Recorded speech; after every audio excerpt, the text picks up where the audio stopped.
calls that he made very late in his career was about Chase Utley, who is always the man out on the field for the Phillies. And again, the ceremonies prior to the start of this ball game honoring Harry Kalas, his induction into the Phillies Wall of Fame. And he would have loved this kind of night because there's some electricity at this ballpark because the Florida Marlins are in town. Here is Freddie Gonzalez, the starting lineup. Leading it off in left field, Chris Coghlan. Nick Johnson, just acquired from the Washington Nationals, is over at first base, batting second. Hanley Ramirez hits third. Jorge Cantu is the cleanup batter, followed by Dan Uggla, the second baseman. Ross Gload hits sixth. He's in right field. Cody Ross, the center fielder, bats seventh. John Baker does the catching. He'll hit eighth. And batting ninth and pitching is right-hander Ricky Nolasco.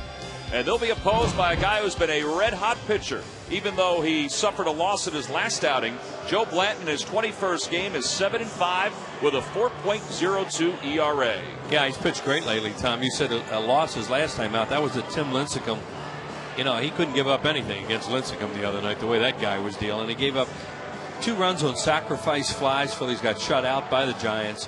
And the Cy Young Award winner of the National League, Lincecum. There's our Southwest Airlines scouting report. Joe has good numbers against the Florida Marlins. Of course, it all comes down to locating his fastball, and he has been doing that really well lately. When he does that, he can use those other pitches very, very effectively. Well, the Phillies begin play tonight. 7 games ahead of the Florida Marlins, 7.5 over the Atlanta Braves. They're 8 up in the loss column over Florida, and they're 9 up in the loss column over the Atlanta Braves. Time now for our Key State Chrysler Jeep Keys to tonight's game. It's just a perfect night. Low humidity, gorgeous night for a game. Well, there's a chance for the Phillies to open some daylight, more daylight, on one of the teams chasing them, these Florida Marlins. And you always face good starting pitching when these guys come to town. And it starts tonight with Ricky Nolasco. And it finishes up on Sunday with Josh Johnson. He's scheduled to go for the Florida Marlins. So here we go. We're about ready to get underway. Game 1 of 3 this weekend here at Citizens Bank Park, and Chris Coghlan's going to lead things off for the Marlins. Coghlan, who is 7 for 15 on this road trip. He's riding a 5-game hitting streak.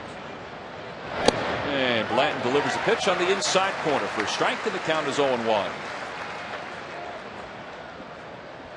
38 minutes later than what we're supposed to be. What was supposed to be the first pitch, but for the great ceremonies honoring Harry Kalas here at the ballpark. And they were tremendous. Reaches out and pokes that one just to the left of Blanton. Chase Utley's there. What away. No, he let that go. And, you know, we say that all the time about pitchers, and they get so anxious, and you can understand it. He deflected a ball the other day in that game in San Francisco that caught him a run that he knew Jimmy Rollins may have turned into a double play. Now, watch what he does here. He intentionally, see this, now he's got that lined up, but he went, nope, I'm not even going to jump for it. Let it go.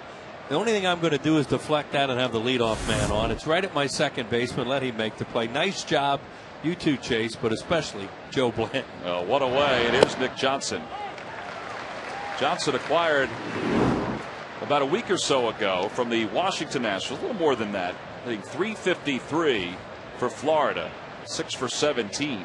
This guy gives them a very different player in their offense than as opposed to a lot of their guys that just swing.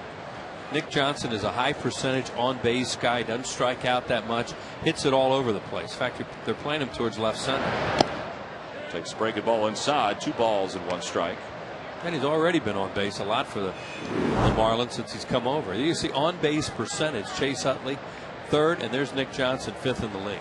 He was acquired on the 31st of July from Washington. And the Nationals, it was twofold. First of all, they wanted to get a prospect or 2 for Nick, but also they wanted to move Adam Dunn to first base and move Josh Willingham into the lineup every day. And Freddie Gonzalez, well, he wanted to shore up his defense and his offense a little bit. And Johnson sends one in the air deep to right field, and the Marlins are going to have the lead. The fastball, the inside part of the plate. And he pulls it into the seats in right for his 7th home run of the season. And Nick's always hit well in this ballpark, too. Hits for some power here. And, you know, he'll hit a lot of balls the other way, but you throw him a fastball in like that, and he can turn on it. He's strong. He's just not going to be a big-time home run hitter because he tries to make contact. But here it is. The fastball was not supposed to be there. And it takes a long ride and gone off the bat. So the 21st home run that Joe Blanton's allowed this year. He's kept the ball in the yard, though, of late. Talked about one of the keys to Blanton, and that's command of his fastball. And the command of that fastball was right down the middle for Nick Johnson. Here's Hanley Ramirez ahead of the count 1-0. Make that 2 balls and no strikes. Ramirez leading the league in hitting at 344. And you see his numbers here at this ballpark. And a good pitch. A lot of Hanley Ramirez's numbers here as Blanton threw a 2-0 breaking ball and got him to chase it. Where's the leadoff hitter? Yeah, but he has spent just about the entire year as the number 3 batter this season for Florida.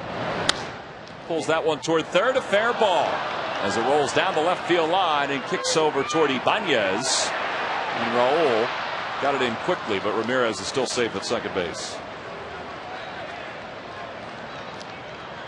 31st double of the year for Hanley Ramirez. And the Marlins have a runner in scoring position.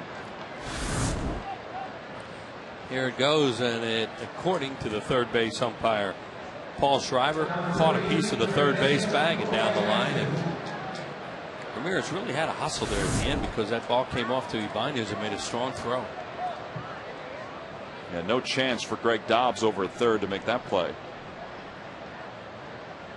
No, Feliz isn't going to make that play.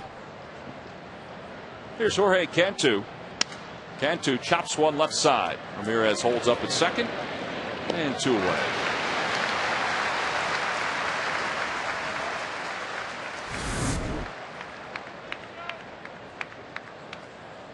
Now you see what happened where it kicks right off the wall, took a big hop, and Ibanez came out and took it on a bounce and fired to second, almost got him. You never know what's going to happen when they go down the line like that, and the left fielder has to protect against what happened there, and also that it shoots into the corner on him, and it came right back to Raul. 2 outs. Here's Dan Uggla. 13 career home runs against the Phillies. 36 runs batted in, and he takes one inside.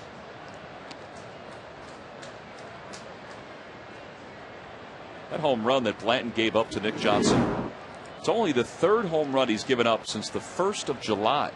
Well, that's a good point, Tom. You know, as you said, he's been keeping the ball in the ballpark. He just made a mistake with a fastball. And 1 ball and 1 strike to count to Uggla. And with Uggla, he broke his bat on that. He wants to hit a fastball all the time, and Blanton's thrown him a couple, but he's tried to crowd him with them. And that's what you have to do with Uggla, and then go away from him with breaking stuff that he'll chase. Well, you saw that graphic on Uggla.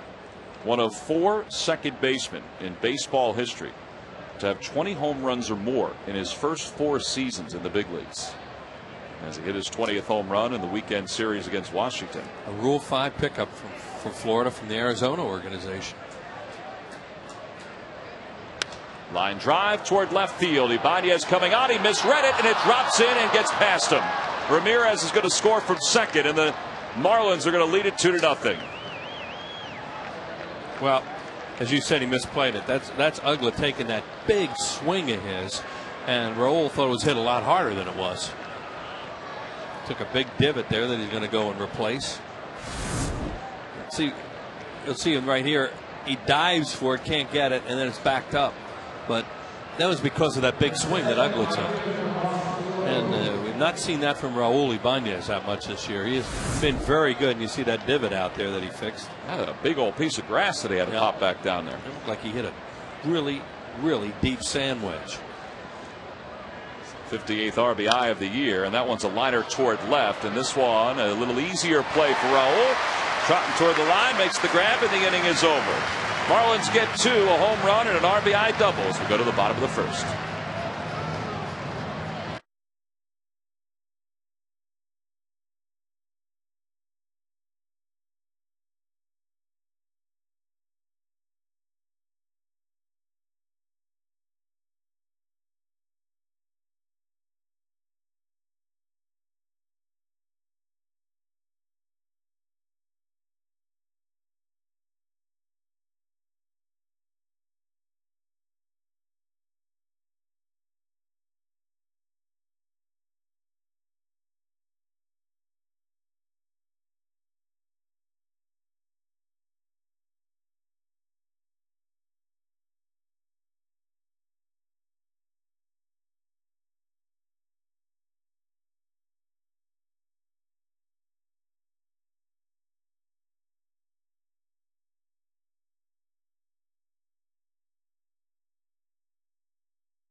Jason Worth is in center field tonight, batting second.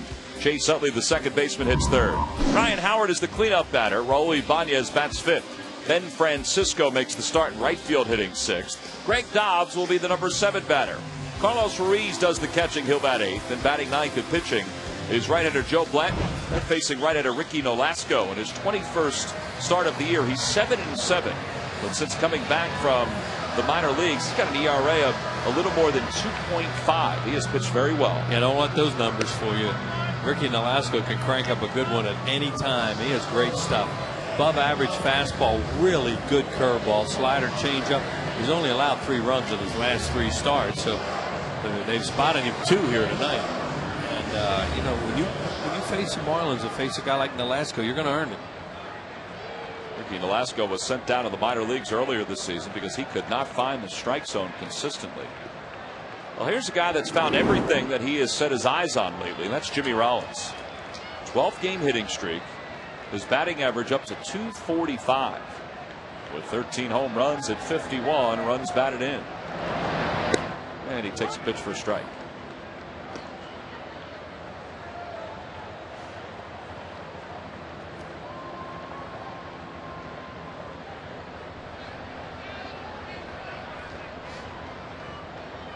Jimmy yesterday was a home run away from the cycle. Paul Schreiber says that he held his swing there. He is 6 for 14 on this homestand. Those 3 games against the Colorado Rockies. Curveball chopped towards second. Upload backed up on it. And Jimmy's retired. So 1 away, and Jason Worth will be the batter. Jason batting second tonight. Shane Victorino was limping around yesterday after a hustle up the first base line a handful of different times. Charlie Manuel decided to just give him another day off, so Jason moves up into the number 2 spot and moves over to center field. He told the media tonight, Charlie did, that Shane is bothered by a little quad problem tonight, and they decided not to start him day to day. Jason 2 for 11 against the Rockies and takes a strike. The Lucky McDonald's Phillies home run jackpot contestant is Anita Dowdell of Yardley, PA. If the Phillies hit a home run in tonight's ball game, then Anita will win $100. 0-2 the count to Jason.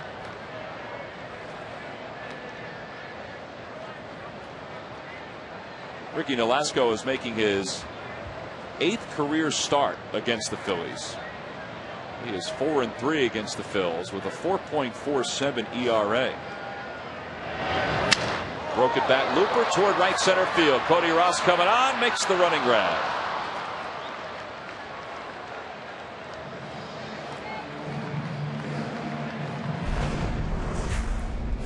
Victorino out of the box yesterday, right there, stumbled and then started to limp, and had a little hitch in his giddy up throughout the day. It looked like, watching that now, it did look like he kind of reached down towards his thigh, quad, and that evidently is what the new problem is. Well, and it was his left knee in Arizona, and the quad looks like it's on the right side.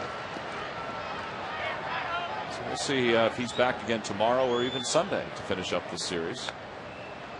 Chase Utley's 2 for 9 in this homestand so far. Marlins like to overshift him. Rockies, who just left here, of course, did not play Utley this way, and you see a kind of an overshift pull defense on Chase Utley. Freddie Gonzalez, their manager. Yeah, Freddie Gonzalez has watched Chase Utley thrive on Marlins pitching, not only since he's been a coach, but also since he's taken over as the skipper of Florida. Saw Chase's numbers. 322 lifetime hitter against Florida with 20 home runs.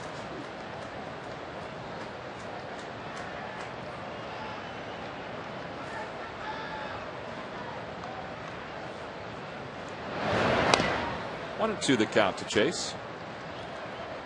During the 2009 season, Turkey Hill will contribute $100 for each Phillies victory and 5 cents for each carton of Phillies Graham Slam ice cream sold to support the Phillies youth baseball and softball programs.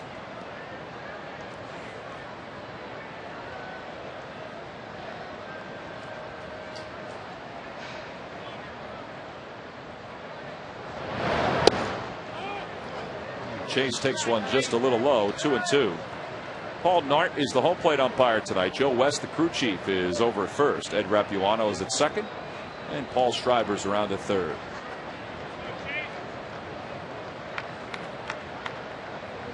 2-2 the count to Chase. Chase is a .350 hitter lifetime against Ricky Nolasco. Got a home run off in the first inning in the game that Nolasco pitched in Florida. That was on 17th. Yeah, July 17th. He went 6 innings, allowed 7 hits and 4 runs. Well, that was that crazy long extra inning game, the first game of that series.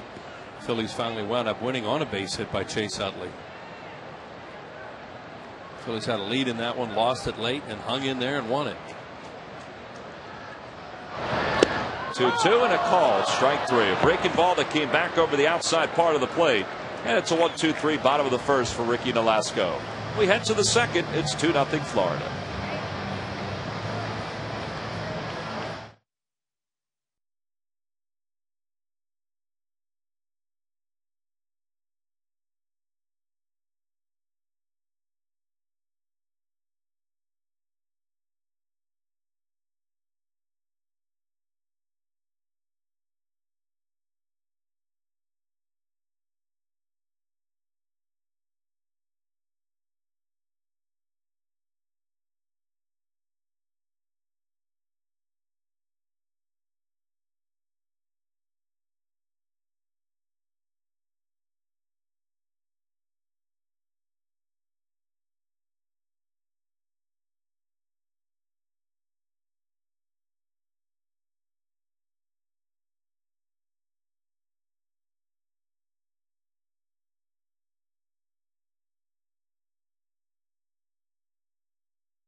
Oh, we start the top of the second inning, and Cody Ross starts it by putting a charge into one, and that's a homer for Cody Ross.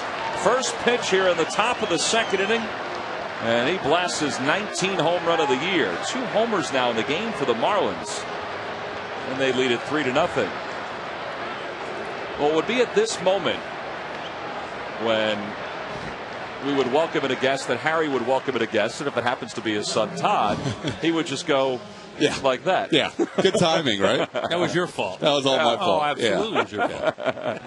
How you doing, all right? Good, T-Mac, how you doing? Did a great job with the ceremonies today. In fact, obviously the Phillies inducted Harry Kalas into the Wall of Fame, and first and foremost, the fact as John Baker stands in, the fact that they used your dad to introduce all of the Wall of Fame, well, the members of the Wall of Fame, was just unbelievable. It really was. It was just a step back in time, and it's kind of like when Natalie Cole sang with Nat King Cole, Unforgettable. It was like that. It was like all of a sudden you're back in time. It was pretty cool. What a great idea. I mean, it was stunning, and I know for the fans, it probably made them feel good just to hear your dad's voice again. It took 1 or 2 intros for everybody in the dugout to realize, that's Dad. Yeah, that's Dad introducing everybody. But it was really cool, and it was seamless. It was almost like he did it in one setting instead of every year. It's pretty cool. And then about how about the new MC they turned it to over that Michael Jack? Yeah, my all-time favorite, right? That was great. That's awesome. He did a terrific job out there too. Yeah, he's smooth.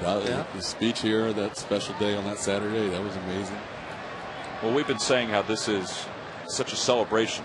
Right. Not only tonight, but also this weekend. I mean, do you get that sense, too? I do. I think the last time when we were all here, it was such a whirlwind of emotions. And this time around, there's a base hit to right field for John Baker. It's not off to a good start here in the top of the second inning. Tom. No, Dad would probably get me right on out of here. But yeah, this time around, to me, it's a little more time has passed. We're almost 4 months since it happened, and it's more of a celebration of his life and a reflection back. There are a lot of things to laugh and smile about when reflecting back on those 73 years. No question about that. Oh yeah, there sure are. That we used to say that about Whitey all the time too. If you remember somebody by some of the fun times you had, that's so good. Oh, that's the best. Yeah, that's the best. You tell one story after another, make you laugh and make other people laugh. And we can do that with those two, huh? Oh, no doubt. And different situations happen where you're like, oh, like you said, Harry would probably be waving me off right now. Oh, he'd be waving you off. He'd be waving me off. Right. He'd be waving Carl Graber off. Everybody. Velasco lays down a bunt up the first base line. It's going to roll foul, and the count is no balls and 2 strikes to him. In fact, he would go out and find a fan and he'd wave them off if they had just gotten into their seats as that home run took place. Well, one thing about Harry was always Groundhog Day. Yeah, he had some things that he liked to have fun with, and he always had fun with it. And that was one of them. That it was always somebody else's fault when runs were being scored. And then if that happened when he was on the air, it was it's no big deal. It's supposed to be that way. Whatever. I mean, you're right. There was even that skip memory lane Clayton who I just sat with a moment ago. Whenever a foul ball went anywhere close to the press box, it wasn't like he did it once in a while. Every time he would stand up, give those, and he count. And someone gets into the 30s sometimes. There's a couple left-handers pitching with all the right-handed hitters firing them up the first base side. Oh.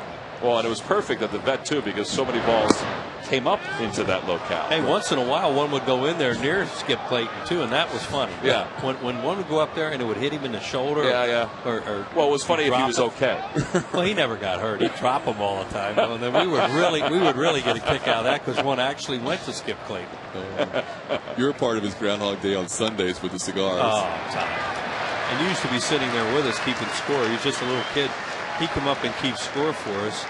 And Harry'd be smoking those rotten cigars. And I mean, they were big, long Macanudos. Right. Just terrible. Big old monsters. Oh, and they stunk so bad. And they would last the whole 3 hours. Easy. Would last. And economical. Then people used to send me those little portable fans to blow on. It was fun. Like Sarge has now. Yeah. But he'd always set you up. He would ask you a question that needed more than a 1 or 2 word response. And as soon as you started in, there goes the puff of smoke right in your direction. And then he'd use that Winston Churchill quote. Oh, I can't remember what it was, but he described a good cigar. Oh, stop. That was fun. We had a lot of fun, Tom. Well, here's Chris Coglett. He's 0 for 1. He grounded out to second base his first time up. Marlins lead it 3-0 here in the top of the second with 1 man down. And John Baker on first. The Fish have already hit 2 home runs against Joe Blanton. And the count 1 ball and 1 strike. Well, one of the great things, too, about the ceremonies is that you were able to go to the microphone. And there's been such an overwhelming amount of support from the fans. How great was it to thank them for what they've been able to do? It was very special for me to, just share with them a little bit. They are part of Dad's extended family. Little kick save to Dobbs. Can't get out of his glove, and the runner's safe at first. So an infield single. Well, we said before that HK's voice was all over the ballpark tonight, introducing the Wall of Fame members. Let's take a listen to him introducing Mike Schmidt. Would you welcome, please, Hall of Famer Michael Jack Schmidt.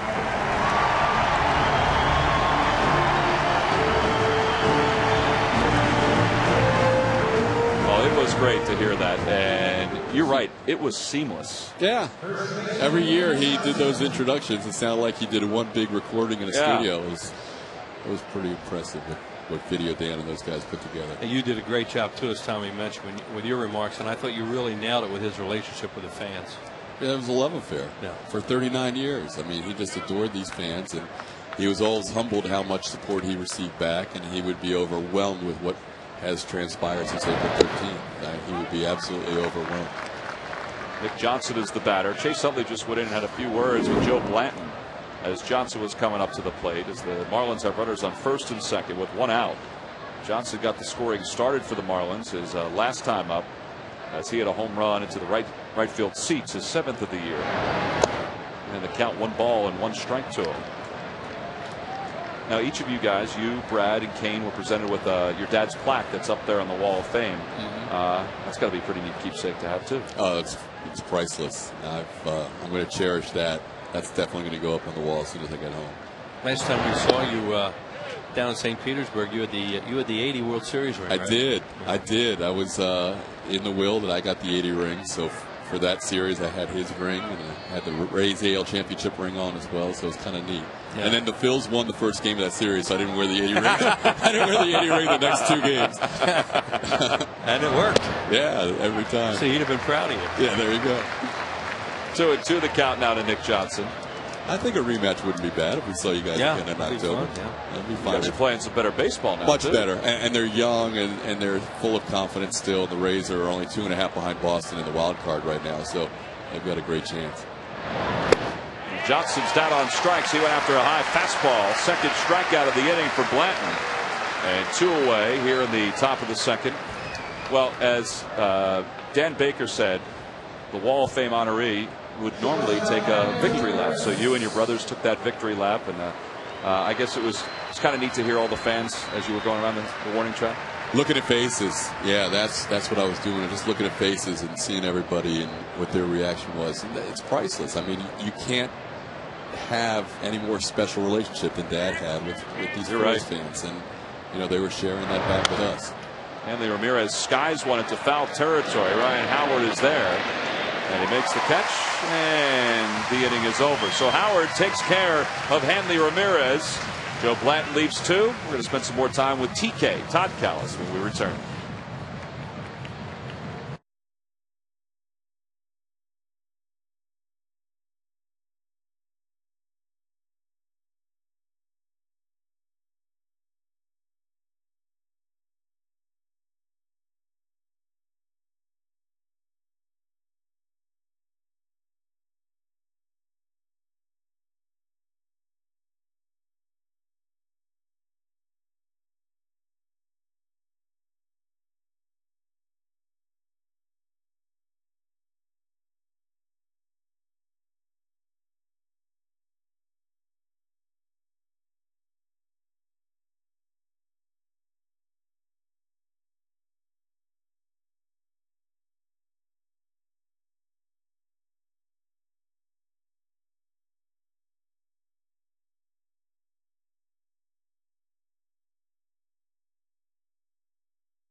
And a special thanks to the 2008 Philadelphia Phillies.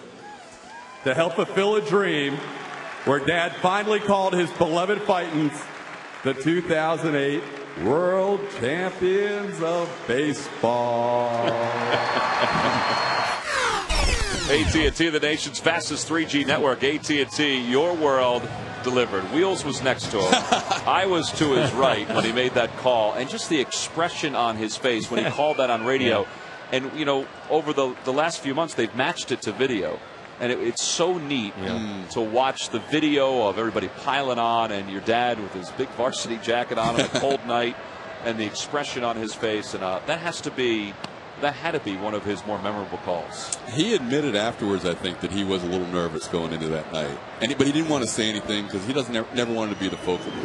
No. But he was. I mean, that's what he always wished he could have done with the 80 team.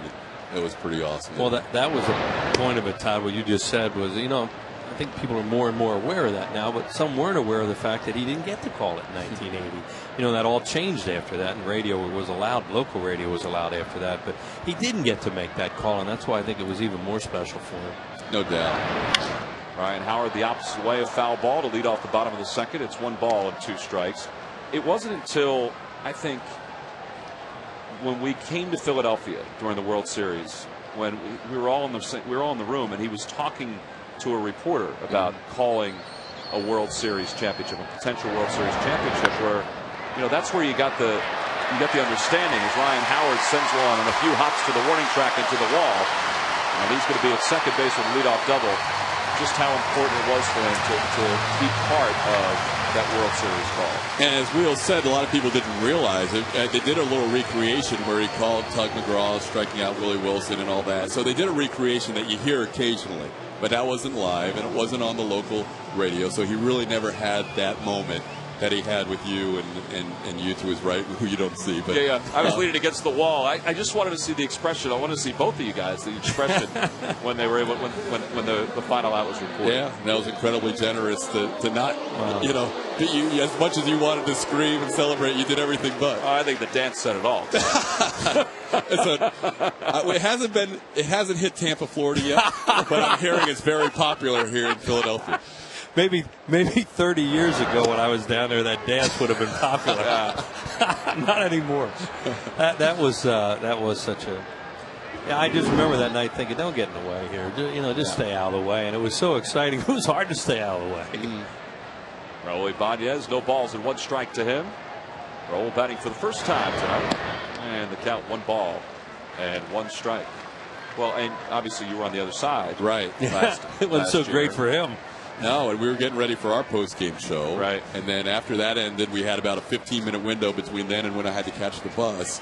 So I was trying to find Dad on the field, but I couldn't find him. And we did talk that night though on the way to the airport. That one's off the glove of Ramirez. It kicks into shallow center. Howard around third, and Sam Perlazo did everything he could to wrap his arms around Ryan Howard and keep him at third base.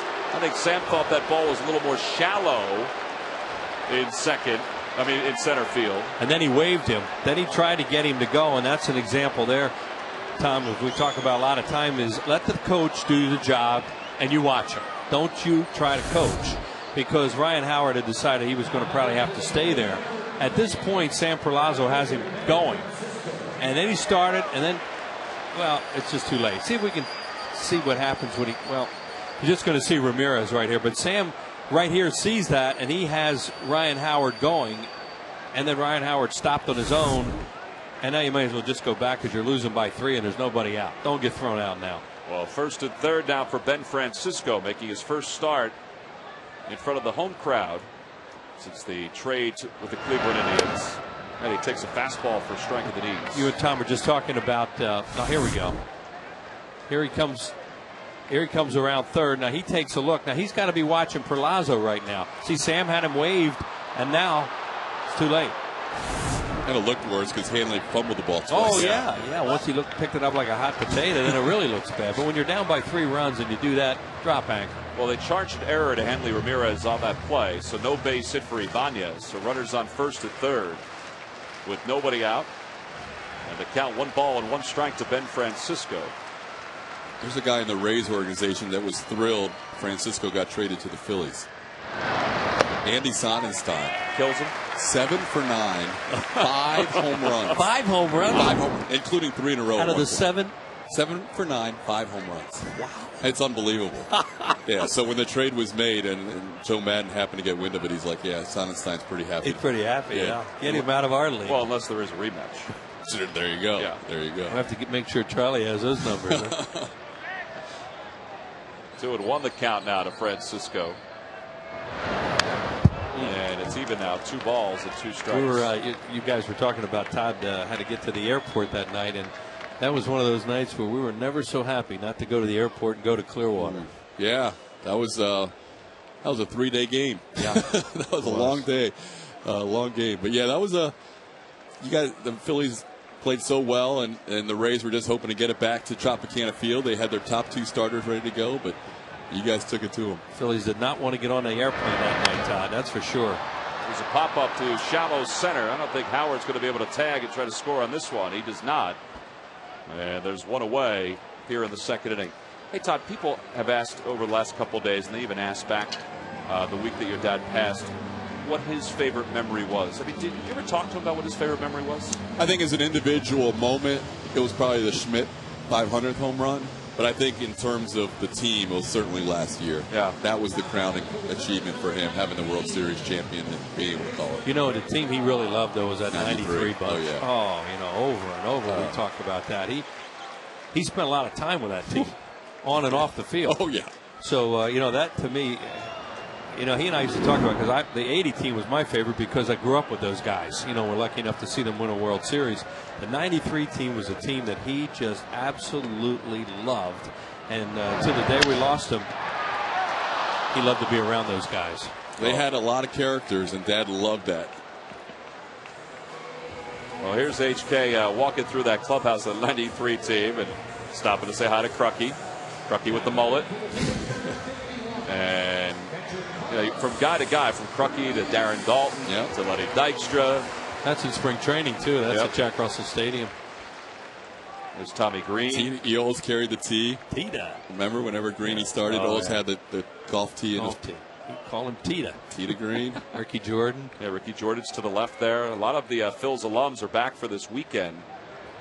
Danny Jackson had that shirt-ripping that he. And Harry got to call Tommy Green's no-hitter, and he really enjoyed that day up in Montreal.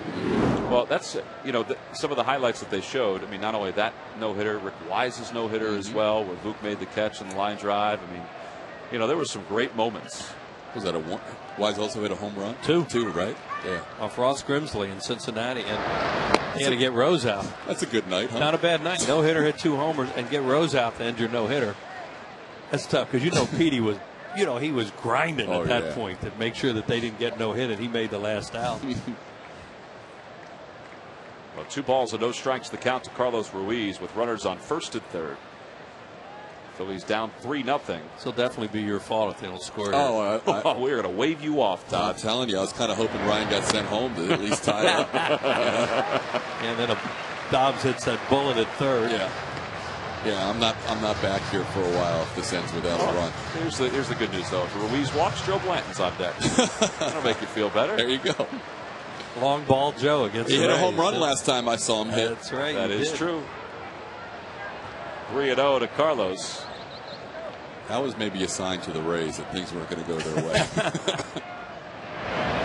Hey, they're a good team. They really are. They're, you know, the Rays, the more you see them, you know, we got to see them last year and see them down there in St. Pete this year. That's a good team. It's fun to me, not just because I'm with them, but the way they've built themselves. Yep. They've done it the old-fashioned way. There's something to be said. Obviously, if you have the funds, you can go out and pick the best players in the league. But for them to do it the way they've done it is kind of special, I think. Well, good hitters count here for Ruiz. The count 3-1. He lays off ball 4, and the bases are loaded. And speaking mostly of their competition, the Yankees and the Red Sox, who just reload whenever they have a tough year like the Yankees did last year. Well, this is what you were talking about, too, before, Todd, is that they're 2.5 behind Boston in the wild card. Texas is there as well. And 12 games over 500. I mean, they, as we said, have played a lot better baseball. There are a lot of people that are worried about the Red Sox, that they're on the way down while the Rays are on the way up. Yeah, it was a big 2-game mini sweep they just had against Boston, got them back from 5-3, and we'll see a lot of baseball left and a lot of young players for the Rays that I don't think are going to slow down in the last 2 months. Joe Blanton hitting .061 this year. Takes a fastball for a strike on the outside corner. Hey, we were all overwhelmed about the parade. And I know your dad was overwhelmed about it. Did he talk to you about that at all, what it was like going down Broad Street? He shared a little bit of that with us, but not as much as I've heard from other people. Just how the response towards you guys and him was amazing. Oh, he had it was unbelievable watching the expressions of the people going down Broad Street. You know, we were all on the same float, and he would go, I mean, tirelessly going back and forth from one side to the other because I think he was afraid that he was going to miss somebody. That's how he was. Never left an autograph unsigned. Never was short on time with anybody. He always had time for everyone he met. Going to the count to Joe Blanton. And Joe chops one towards second. Uggla's there. And the Phillies strand the bases loaded. Well, Todd, we're not going to wave you off. We're going to shake your hand. But thanks for coming on tonight. We appreciate it. All right, guys. Good to be with you. All right, thanks. Todd Callis, our guest up here in the booth. We have a lot more guests scheduled for the rest of the night. Phillies strand the bases loaded. They trail it 3-0. The 0-2 pitch, swing and a miss, struck him out. The Philadelphia Phillies are 2008 world champions of baseball. Brad Lynn does it again and stays perfect.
And please submit your answer on the subject line. The question is, who holds the Marlins record for most RBIs all time?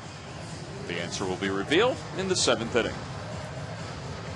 Wills, just to give you a hint, as you're thinking about it, the person who we're talking about is not in the ballpark tonight. Great. So Top of the third. It's not Tony Perez because he's here and he was a great RBI guy. Oh, no, it's not. No. Can't drive in runs as a manager. I saw Tony down there in the field before the game. He is a special advisor along with Andre Dawson for the Marlins organization. Two pretty good guys to have around. Absolutely. Well, Joe Bland's going to try to settle in here in the top of the third. He's allowed 2 homers so far tonight. And he'll face Jorge Cantu, Dan Uggla, and Ross Glue. And this is a game where the Phillies have given away a run and not picked up a run they should have had themselves, where you're dealing maybe with a 1-run game and as opposed to 3-0. So got to hang in there. Not good baseball so far. Cantu grounded out to Jimmy his first time up, so he's 0 for 1.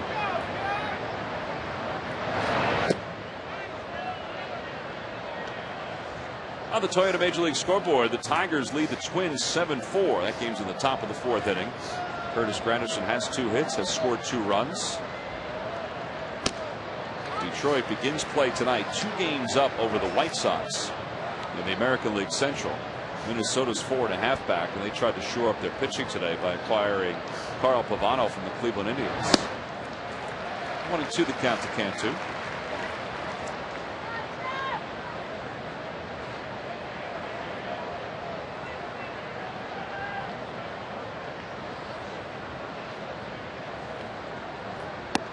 Trying to check his swing. They appeal. No swing, says Joe West. How good has Joe Blanton been? Well, over his last 5 starts, his ERA is 1.47, which is the 4th best among National League starters. A 1-hopper snared by Dobbs. 1 out. Hey, Phillies fans, during tonight's Phillies game, don't just watch, play along live online at csnphilly.com. Make predictions, answer trivia, chat with friends, and earn points to win great prizes. Play Friday Night Fever right now by logging on to csnphilly.com, keyword fever. 1 out. Here's Dan Uggla. And Uggla got the RBI double his last time up. And scored the 2nd run for the Marlins. Yeah, that was the one that Ibanez had a rare misplay in left field as that ball went off Carlos's mask. I think that big swing that Uggla took, and he swings hard, fooled him because he hit it off the end of the bat and flared it with a lot of topspin. There's the one that just caught Carlos Ruiz. Oh boy, that one had to jar you. But the ball that Uggla had so much topspin on it came down in a hurry, and he just missed it. I mean, he didn't miss it. He just couldn't get to it after misjudging.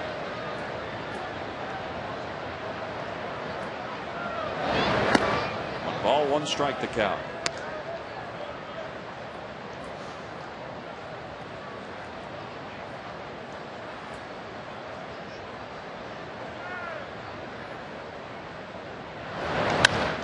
The opposite way, Francisco got a good jump, and 2 outs.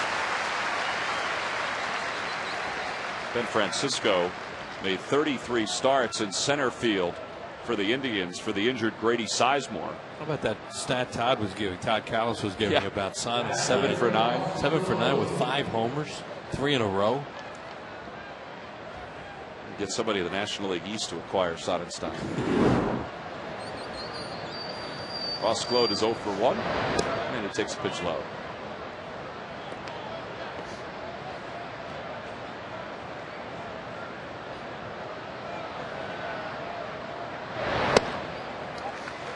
It's not important tonight, but Gload has had a good year as a pinch hitter for the Marlins. He has 13 pinch hits, which is tops in the National League. Hermita's struggling a little bit right now, so they're going to give Gload a start here tonight.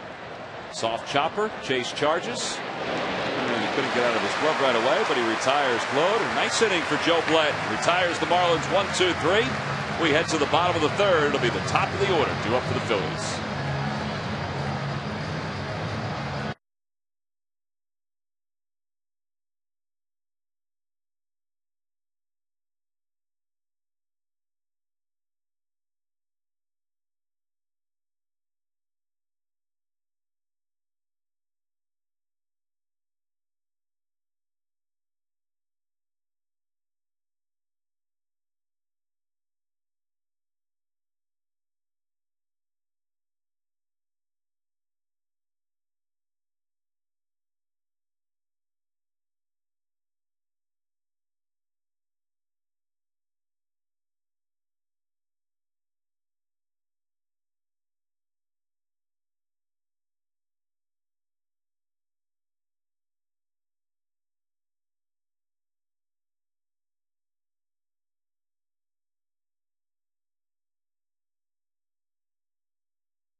Leases and low financing. And by Southwest Airlines. Southwest Airlines is ready when you are. Go to southwest.com. Grab your bag. It's on. Bottom of the third, sold out crowd watching the Phils and the Florida Marlins. Game 1 of 3. Night game tomorrow, day game on Sunday. Before the Phillies head off to Chicago. Following an off day on Monday.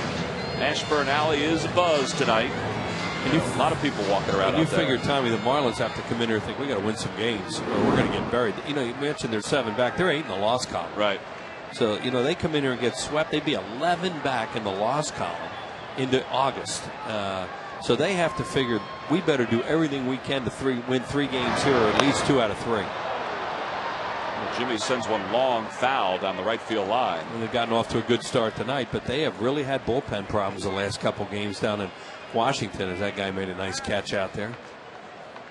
Well, they've had bullpen problems, but they got a lot of guys out in that bullpen, too. They only have 4 extra men. Well, they got hit around. Well, against Washington, they gave up 23 runs in 3 games. Yeah. Well, the thing that killed them was their first game down there. Josh Johnson had a shutout in the 8th inning and was cruising. And all of a sudden, he got hit a little bit. They went to the pen, blew that game, and then the next 2 games, they had a lot of problems in the bullpen. Look at what happened. Runs after the 7th inning, 11-3, and that's what got them. See the bullpen ERA, 7.27. The starters ERA wasn't very good either. Chris Volstad was not good yesterday for the Marlins. And Jimmy's down on strikes, 1 away. Well, the San Francisco Giants, who are leading the wild card in the National League, will be here beginning Tuesday, September 1st at 7:05. It's the start of a 3-game series. And the Giants are for real. We saw that last weekend out at AT&T Park. You can log on to Phillies.com, make your purchase today. That's the final week before Labor Day. So 1 out now for Jason Worth. Jason flying out to center his first time up. And he pops it up. Foul territory. Nick Johnson over toward the railing. And he's going to run out of room.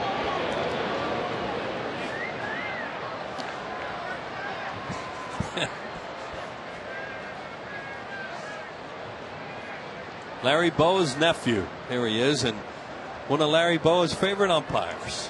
Is that true? No. I was going to say. No, Joe's all right. You know, guys get along pretty well with Joe. Joe once in a while just has a tendency to draw attention to himself, I guess could be the nicest way to put it. He's a good umpire. He's really one of the best ball and strike umpires around. And he's really very good. He gets in trouble once in a while.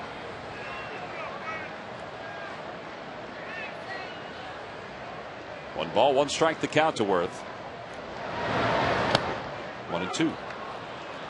And Rick in Alaska with good breaking ball. His slider, his curveball. And when he's on, he can really throw all his pitches for strikes. He's a problem because he'll throw his fastball over 90 and locate it.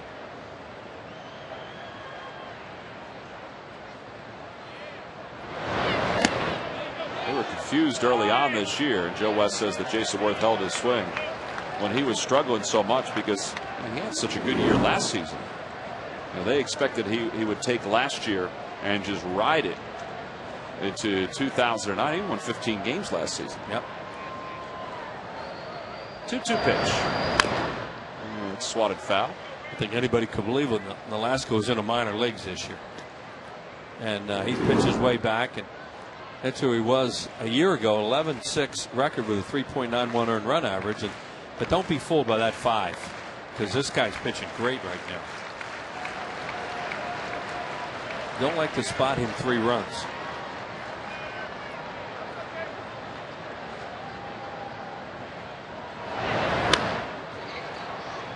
Jason stays alive with a little flare.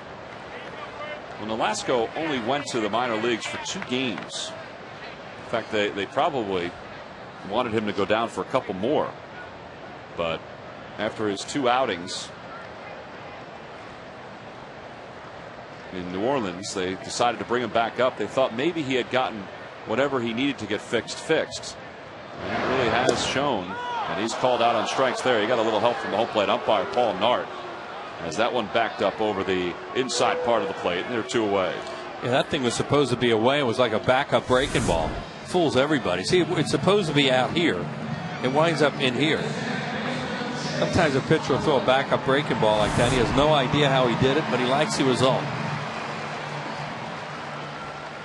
2 outs, and here's Chase. He struck out his only time up. He's 0 for 1. And Worth, of course, thought that did not cross home plate.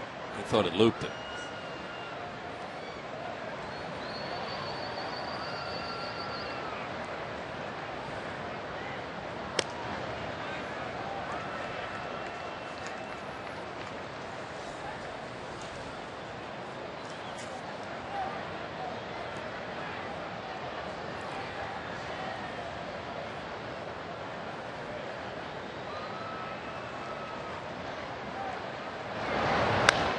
Pulled toward first. Easy play for Nick Johnson. He'll run it to the bag, and it's a 1-2-3 bottom of the 3rd inning. Phillies retired in order. We head to the 4th. Coming up, Michael Jack Schmidt will join us up here in the booth.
The 3-0 pitch. Swing and long drive. There it is. Number 500. The career 500th home run for Michael Jack Schmidt. And the Phillies have regained the lead in Pittsburgh, 8-6. And the Phillies dugout comes swarming out to home plate. The 500th home run for Mike Schmidt as we head to the top of the 4th inning, and Michael joins us up here in the booth. Sarge, nice of you to join us as well. We appreciate it. Oh, thank you. I had to go back and get my hat. You worked us in, huh? Yeah, you worked us into exactly. evening. Notice you were the only one that didn't have on a uniform down there today. Well, Is there a reason? I kind of wish I would have put the jersey on. They said, you want to wear the jersey? You know, I'm doing a little emceeing out here, and maybe it look a little more formal. I have a tie with me, so if you don't mind, I'll just... Can't talk with jersey, huh? Next year I'll wear the jersey. Thank you. That? Thank you. You look good, though, and you sounded great down there in the field. Thanks. Well, thanks, Larry Shank. Had a nice little script for me. I made a couple of tweaks to it, but of course. I've been on that microphone now about 15 times over the last 25 years, so it's getting kind of comfortable. Well, okay. Well, what a great night. And we were just saying before you came on, and we talked to Todd Callis about this. What a great touch, and we understand it was Larry Shank and Video Dan Stevenson that had this idea to have Harry introduce each of you. Yeah. Just as if he was here, and it was unbelievable to listen to it. It was. I didn't realize they were doing that till I was walking out there, and I was standing out there looking back at the dugout, and I went, what the hell, that's Harry's voice. Nice touch. Whoever put that together. Yeah, it was great. 2-2 to Cody Ross as he lines one to Ben Francisco for out number 1 here at the top of the 4th inning. Mike, what do you think about when you hear that call that we just heard, with Harry's voice, signifying your 500th home run? It's a great stamp for that, that element, that high point of my career. Obviously, the 1980 team was the highest point for me, but, Harry's got the voice. There was a John Facenda at one time, and of course, out in L.A., out in California, there's a Vin Scully voice. There's maybe five historical voices in the history of sports, and Mr. Callis is definitely one of them. And to have his voice attached to my 500th home run makes it very special. Second out recorded by Ben Francisco, so 2 away. And as we've said before, and Harry didn't call all of your home runs, but he saw all of your home runs, it seemed. Yeah. I mean, that's kind of neat for a ball player of your caliber to have that one voice sort of attached to your entire career. And as I said, I think I took it for granted. I think Gary took it for granted. I think we all took it for granted. Harry was just a fixture, right? Yeah. He was always there. He was on the plane. He was on the team. He was, he was part of our daily lives. He was an annual teammate for everybody. We considered him a teammate. Actually had his own seat. He's exactly right. Not many guys did, right? Did you? I didn't. But we all knew that one seat on the airplane was Harry, so we stayed away from it. And that's respect, I'm going to tell you. And sometimes we tend to respect those kind of people in our lives and really don't even know we're doing it. It's just natural for us to say, well, hey, that's Harry's seat. You know how the first seat in the bus is the manager's seat? Oh, absolutely. The last seat in the plane was Harry's seat. And that was the way up until this year. I mean, he had always sat in the last seat in the plane. This year, I'll bet you that seat stays vacant. Well, on their planes now. Well, I mean, who's got the nerve to sit in Harry's seat? I wouldn't sit in it. Hey, that's right. Last seat in the bus, on our bus now, that was always Harry's seat. I don't think anybody has sat in the last seat of the bus this entire year. Francisco's going to make all 3 putouts here at the top of the 4th inning. Mike Schmidt's going to stay with us as we go to the bottom of the 4th. Joe Blanton's retired 8 straight as we go to the home 4th.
University Hospitals. Call 1-800-JEFF-NOW. By Coca-Cola, the official soft drink of the Phillies. And by Dodge. Live strong, live bold, live now. Dodge. Grab life. Oh, a sold-out crowd here at Citizens Bank Park. Marlins lead it 3-0. And prior to the start of the ball game, ceremonies to honor Harry Kalas, his induction into the Wall of Fame. And let me tell you, there's some pretty big names that were walking out on that stage. That was pretty neat to see as the ceremonies were taking place. I mean, Mike Schmidt joins us up here. He was the master of ceremonies, and Steve Carlton was there, Jim Bunning was there, Robin Roberts was there, the Bull was there as well. I mean, the list went on and on. I mean, it was pretty neat. The neatest thing for me is the fact that the fans, I mean, you got another packed house tonight, and it was almost packed, if not packed, while we were out there on the stage. They eat it up. Oh, yeah. Too, Yep. And it's neat for us guys that played at one time to know that the fans today remember us and get a little bit of adrenaline and excitement flowing when we're standing on the field in front of them. I know that it's their team this year. It's a totally different generation. Most of the, I would say there's a lot of young kids that never knew who we were. I mean, their parents tell them about us, but to see a crowd react to a bunch of old farts on the field is pretty cool. We once a year we get the juices flowing out there. Right? Dick Allen was saying to me, "Man, I wish I was playing again. Doesn't it feel good to be standing out here beautifully? The field's beautiful. The batter's box is perfectly painted. You look out there and that left field wall. Sorry, it's so close. It's so close. No balls off the wall. Okay, all line drives out of here. Ryan Howard leads things off here in the fourth, and the count 1 ball and 2 strikes to him. Look at that play right there. He barehanded it, Mike, like you used to barehand those ground balls at third base. There's a Bull. Richie Allen there. Good fastball hitter. Steve Carlton with the sunglasses on. Used to call it wind day. Jim Bunning, great senator. Robin Roberts, boy, he still looks good at 83 years old. How about that? 1-2 the count to Ryan Howard as we start the bottom of the fourth inning. You talk to these guys, and they'll tell us back in the day that as Ryan strikes out, that guys that we faced only had 2 pitches. A little fastball and a curveball, but I remember Koosman for sure throwing cutters when we had faced him. Well, if you have 10 or 15 minutes here, I'll react to your point. But we don't, so I'll try to make it. I'll try to make it quick. And a lot of times, Davey Lopes, he just walks away. He can't take it. Yes, we had pitchers that threw 3 and 4 pitches. They were unusual back in our day. Gary, I think for the most part, pitchers were 2-pitch pitchers when we played. Fastball, slider, fastball, curveball.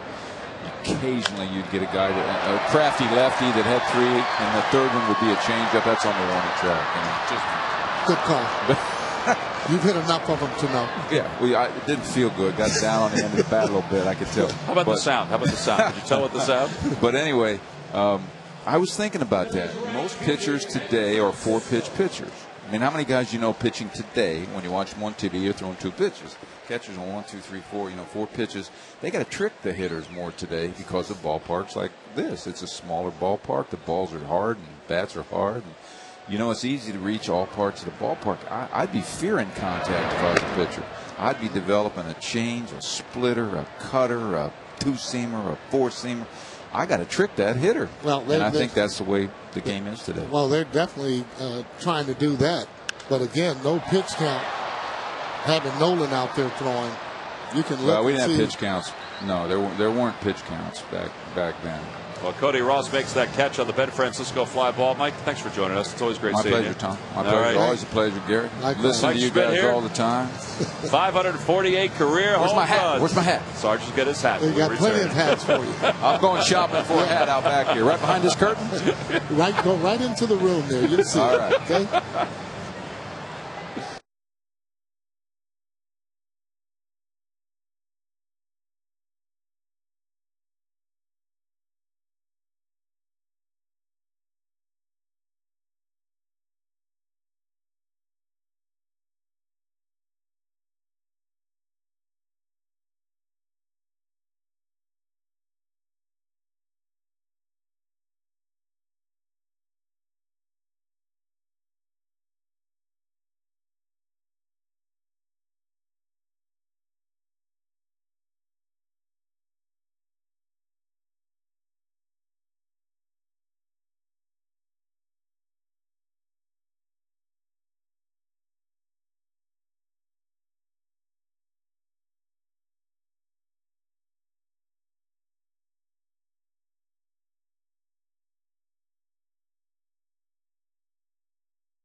8 straight and make it 9 straight as Ryan Howard will take care of Chris Coughlin to begin the 5th inning. So 1 away. Well, if you're traveling and can't watch your Phillies on TV, you can always catch the game on your computer with MLB.tv. The ultimate baseball experience featuring 100 out-of-market games per week live on your computer, and catch those you missed on demand. For more details, visit Phillies.com, where baseball is always on. 1 out for Nick Johnson, who homered back in the 1st inning. He's 1 for 2. Yeah, he's going to help that club definitely at first base with the defense that he plays. Not only that, a little more patient hitter than most of the Florida Marlins, and coming over there from the Nationals.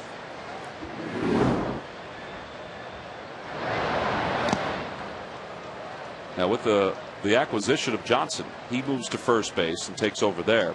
Jorge Cantu moves from first base to third. Yeah, he's had some problems over there. Another leak that they're going to have to fix unless he's driving in a lot of runs. Bonifacio, who was playing third base at one point, had led the league in errors for a third baseman.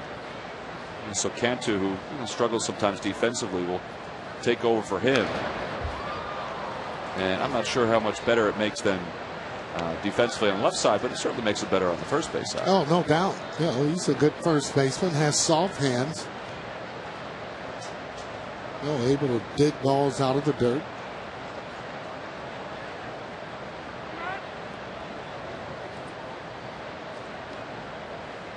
It's always a great time when you're able to see some of your older teammates that you played with.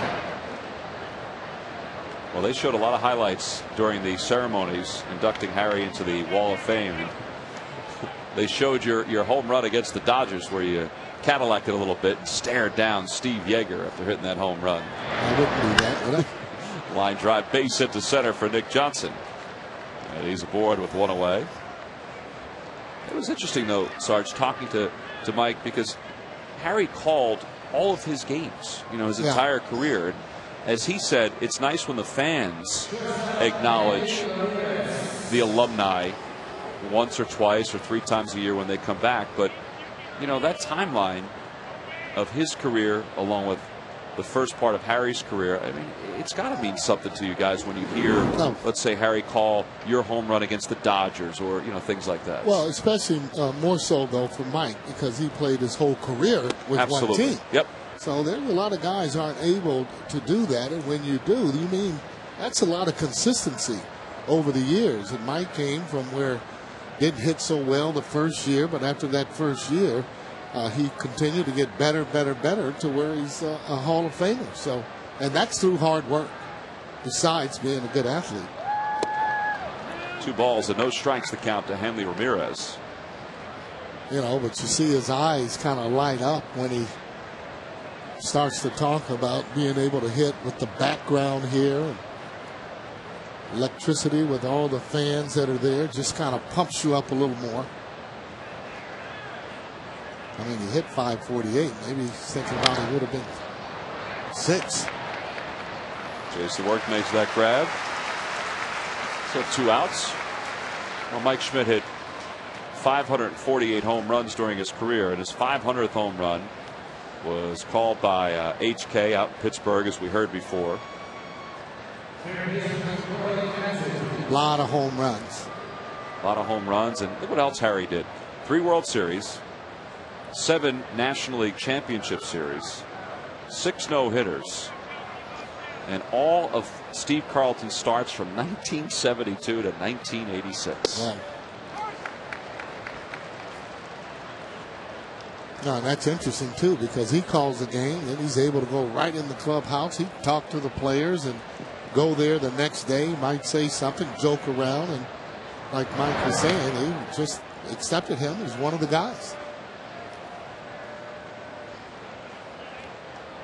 1-1 the count to Jorge Cantu, who's grounded out twice.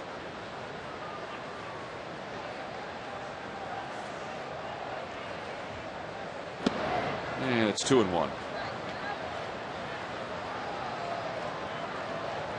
Well, Harry also called Tony Perez's time here in Philadelphia.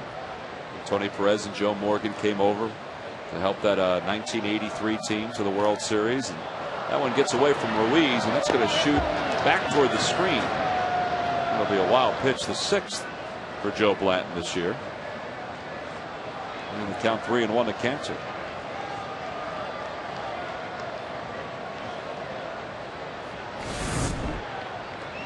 Check this out. That ball, just a breaking ball, just goes up. You almost want to try and maybe block it, but Blanton throwing that ball pretty hard. And you want to try and smother it if you can. Try and move your feet, get in front of it.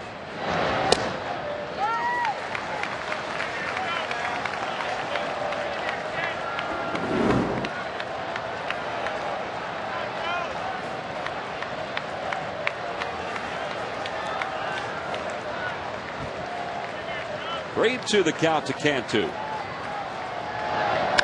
In the air to left center field. Jason Worth is over. You call everybody off. And Joe Blanton has stranded a runner in scoring position here in the 5th inning. So Blanton continues to pitch well. He's through 5. We head to the bottom of the 5th.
Philadelphia.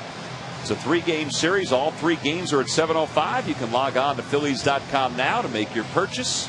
Get your tickets to what should be a very special month of September for the Phillies. On the Toyota Major League scoreboard, the Nationals are on their way back again. They trail the Diamondbacks 5-4. And how about Mark Reynolds, another home run? Oh, wait a minute. Sarge just pointed out that we have an update. The Nationals have tied that game up in the bottom of the 5th inning, so it's 5-5. Well, they let you get a lead, then they come back and start swinging those bats. But they have some guys on that Nationals team that can swing the bat. Arizona's won 5 straight. The Nationals have won 5 straight. Something's going wrong in baseball. Yeah, well, Nationals still 25 out. Okay. Sure, Nick is glad to be over here with the Florida Marlins. Craig Dobbs is the count even, 1 ball and 1 strike. Dobbs lined out his first time up. Phillies had runners on 1st and 3rd with nobody out in the 2nd inning. Just couldn't get that run home. Yeah, he hit that ball off the end of the bat. Had a little 2-seamer that was sailing away.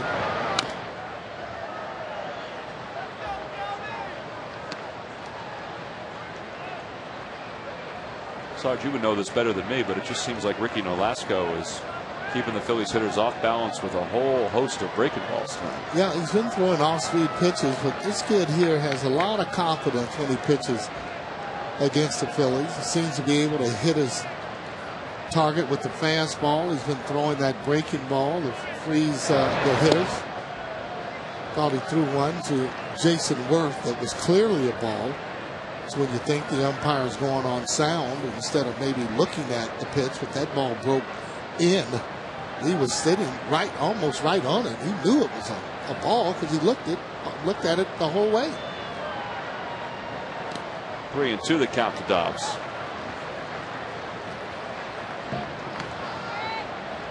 Carlos Ruiz waiting on deck.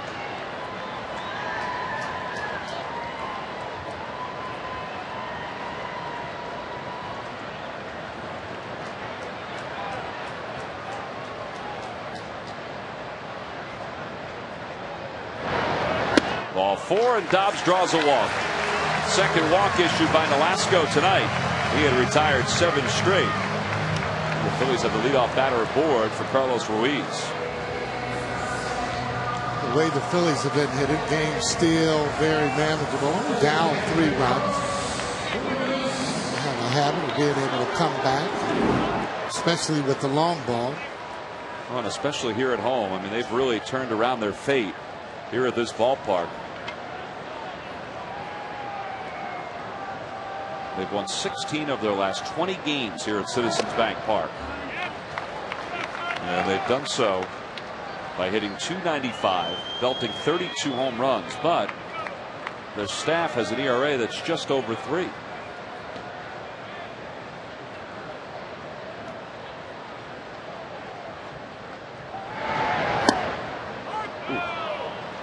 One ball and 1 strike to Carlos Ruiz.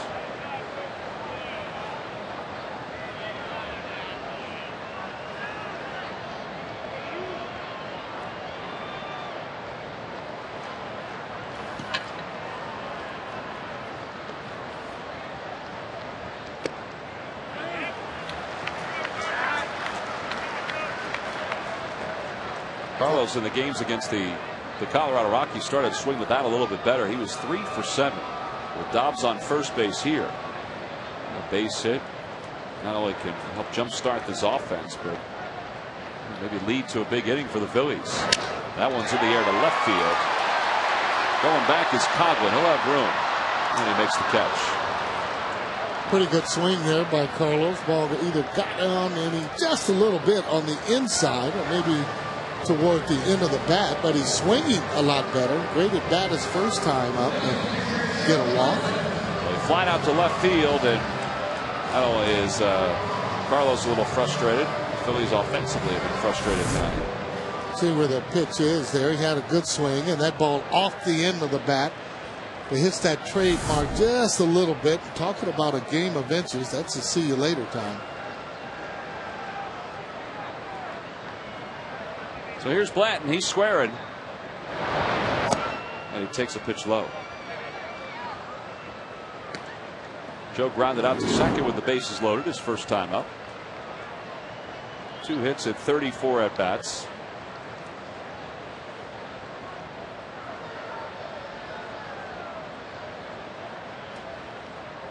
And he bunts this one up the first base line. Good bunt. Johnson's only play is to first, and they just get Blanton. Ugla just barely got his foot on the bag.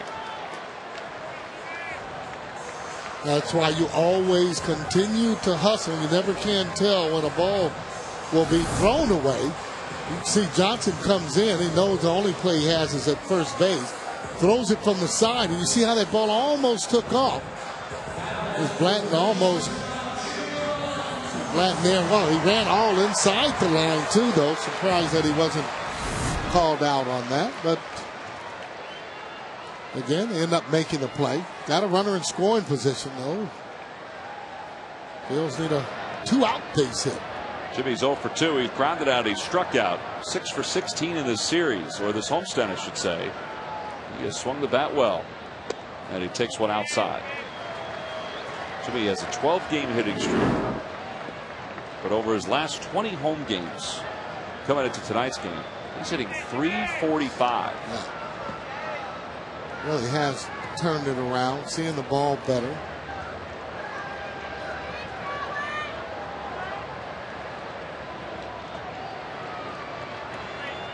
Just starting him off with a changeup. Looked like he had called another changeup. He wasn't sure about it. Said, okay, let's start over on the sequence.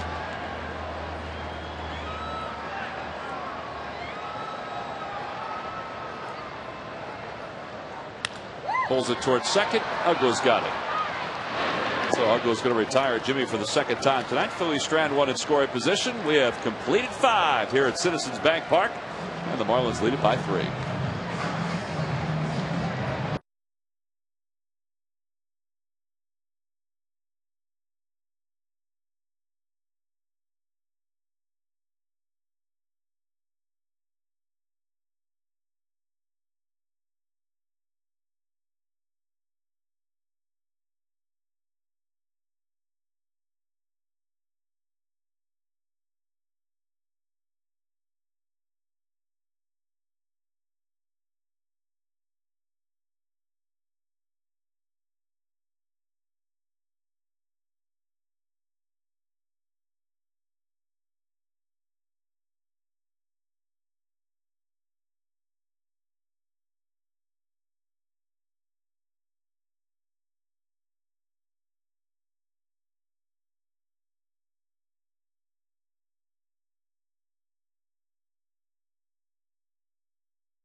Lights.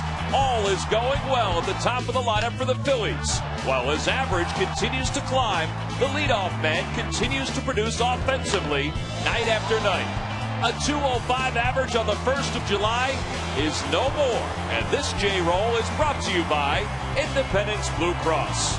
We're here for you every step of the way. Well, Jimmy certainly has had a good run, a good week, a very good homestand. He's 0 for 3 in tonight's ball game as the Phillies offense is scuffling against these Florida Marlins. We head to the top of the 6th inning, and joining us here in the booth is Jim Eisenreich, who this Sunday will be part of the Alumni Batting Challenge that will take place here at the ballpark. Wait a minute. First of all, Jim, it's nice to see you, and it's exciting that you'll be here on Sunday. Sarge, why aren't you hitting in that Alumni Challenge? I didn't want to show anybody up, and I have work to do. Okay? Well, Dan Uggla, 1 for 2. He has doubled home a run. He's also flied out to right. And he leads things off here at the top of the 6th inning. And the count 2 balls and no strikes. So, Jim, how you doing? I'm doing good. Yeah? Doing real well. Yep. We were talking to Mike Schmidt before about coming back to Philadelphia. And he said it's so neat to come back and to, you know, the crowds being sold out here at the ballpark and just to see the fans' reactions to everything. You know, and to honor the players that have played here before. But is that the same feeling that you guys have when you come back? Every time. It's been that way since I played here the first year in '93. I got a chance to come here last fall with my son. Games 1 and 2 of the championship series against Dodgers, and we had a blast. Jimmy Rollins will take care of Uggla. And there's one away. That's the thing. I mean, there's so much energy here at the ballpark. I mean, you played at the Vet. To play at a place like this and to play in front of these fans, I mean, it's got to be great. I mean, Sarge and I talk about it all the time just how great it must be to play in front of these guys. It is. It's second to none. I mean, it's a great feeling coming back and seeing all the guys, and you know, it's just a blast. You know, the fans are here. What a great night tonight with old Harry. You know, it was just great. Unbelievable. Just great. What did you think when you saw all the guys up there and you know the plaque being unveiled for Harry tonight? It was very emotional, very moving. You know, we all had our Harry stories. Yeah. You know, it's, I mean, and just knowing being back at home in Kansas City when all things happened, and just what a moment. Truly deserves it. What an honor. Well, he loved, as we said, that '93 bunch. I mean, you were obviously part of that. There was just something about that group that he was attracted to. You know, I think Harry has attracted everything here in Philly, though. I mean, we had fun. I remember telling some of the guys, Crucky and David Hollins, about Harry being in the back of the bus, and you know, 3 o'clock in the morning, we're headed from a airport to a hotel, and he starts singing High Hopes. I mean, he did, and you know, nobody slept. We all sang with him. It was a blast. Now the count is 2 balls and 2 strikes to Ross Glode with 1 away here in the top of the 6th. Well, we just saw some of your former teammates. We saw Dave Hollins in that shot right there. We saw Darren Dalton. Is it neat to catch up with these guys after all these years? It always is, yeah. You know, and some of us do the fantasy camp, and in February, and we see each other at different functions. But it's always great to come back here and see him and just kind of rehash old times. Good running grab by Ben Francisco there, and it's 2 away. Now, we always seem to do a little bit better now, too, than we did previously. The stories get a little bit, I don't know, what do you want to say, Jim? Maybe a little fabricated at times there, but there are always great times in playing. And playing here for me, you could always draw strength from the fans. I mean, and not only just here at the ballpark, even when you're out at some of the restaurants and so on, very knowledgeable. They come up, talk to you, and they always seem to have their certain favorites. But when you look now at the colors, it almost reminds you of St. Louis. I mean, they wear the colors here continually. If you take a look at Juan Samuel, Robin Roberts doing a little talking. It's all baseball, you know, but it's a very passionate city. Yeah. And you play here, just people that don't understand. Yeah. It's just different. It's great. Well, we want to remind everybody, too, that Sunday, the Alumni Batting Challenge begins at 12:30. And Jim will be participating along with Mitch Williams, Ricky Jordan, Ricky Metallico, Dickie Knowles, and Milt Thompson. Now, Jim, we've been watching Milt take some batting practice here over the last few weeks. Have you been able to take some batting practice to get yourself ready? I have not. The best I do is coaching my daughter and my son and hitting ground balls and fly balls and whatever. I have not hit any balls. The key there is the challenge. The challenge. That's the key word. Well, Cody Ross goes down swinging on strikes. Jim, it's always good to see you. Great. Appreciate it. Thank you. We'll see you this weekend. We'll enjoy Sunday's Alumni Batting Challenge here at the ballpark as we move on to the bottom of the 6th inning.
How good the best values in America can be.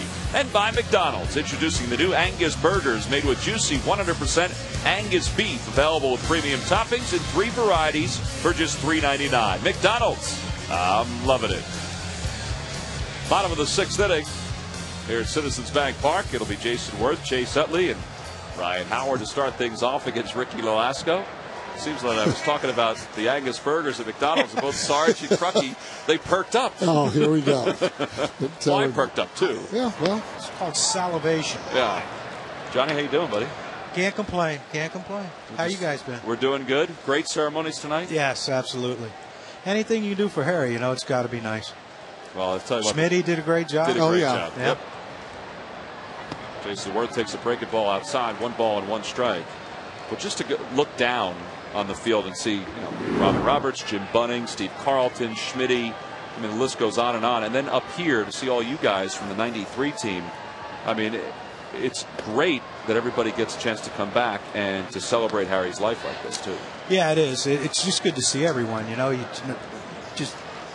Sadly, our lives after you play, they take you in all different directions and different parts of the country, so we don't get to see each other.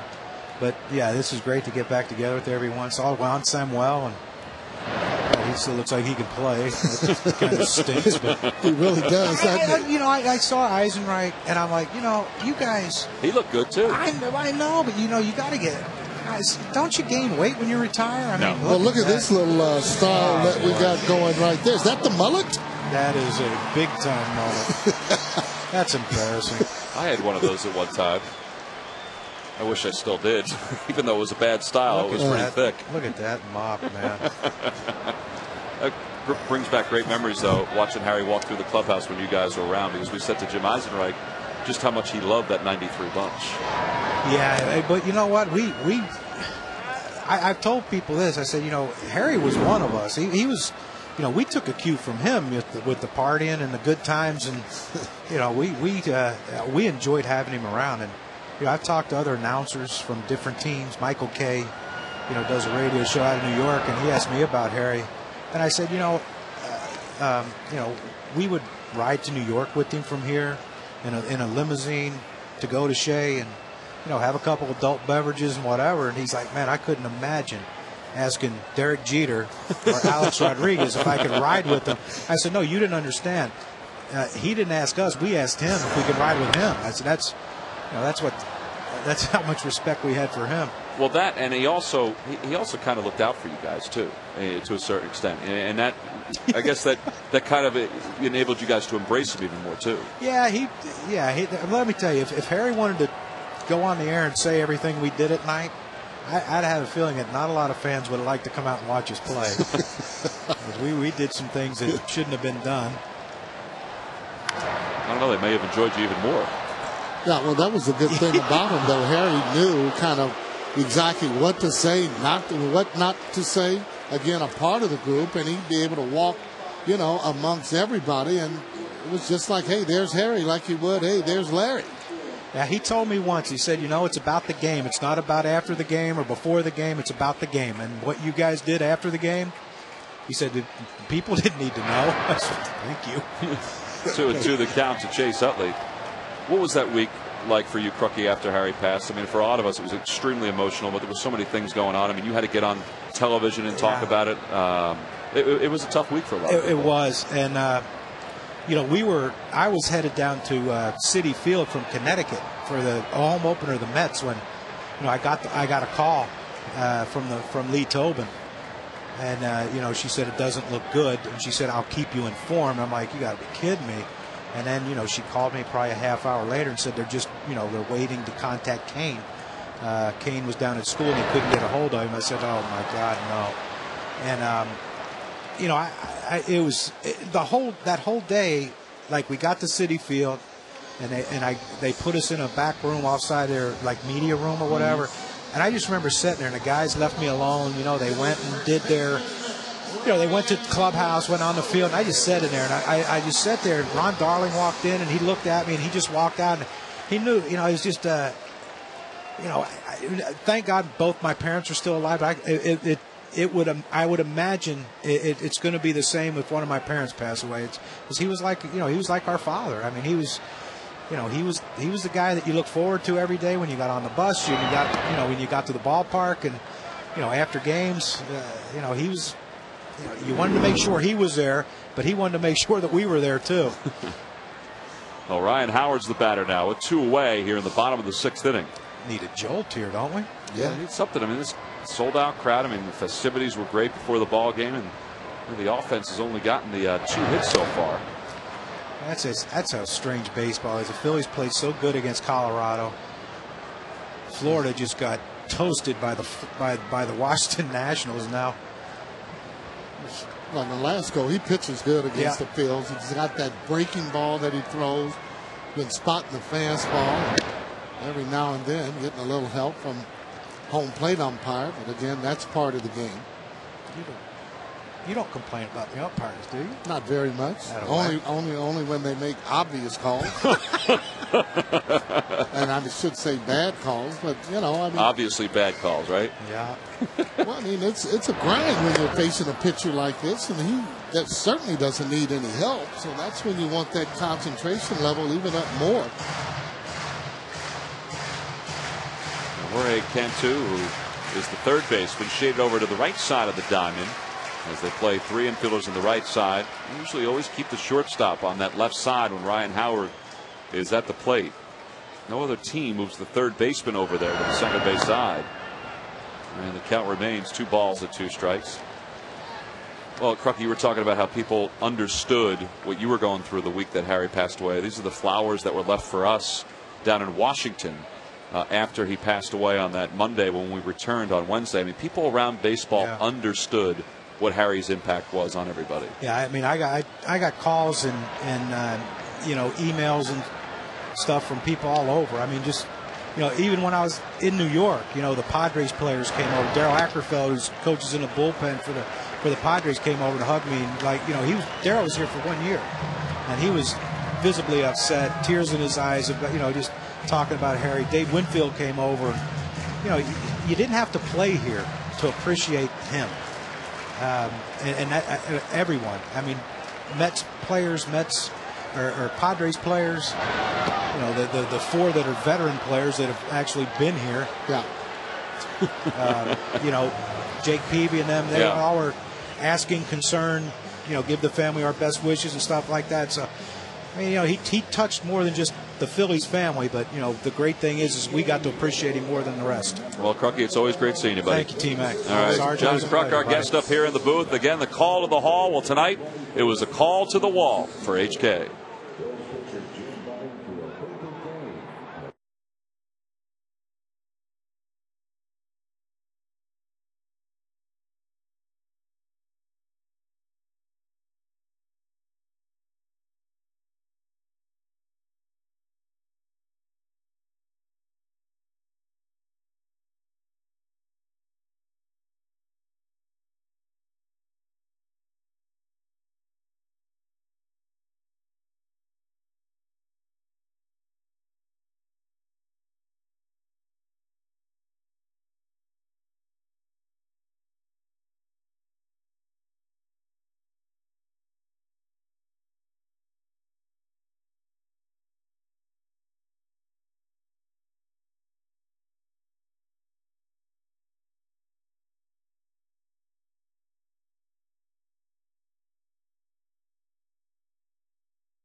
Not a whole lot of offense for the Phillies. Ricky Nolasco's taking care of that.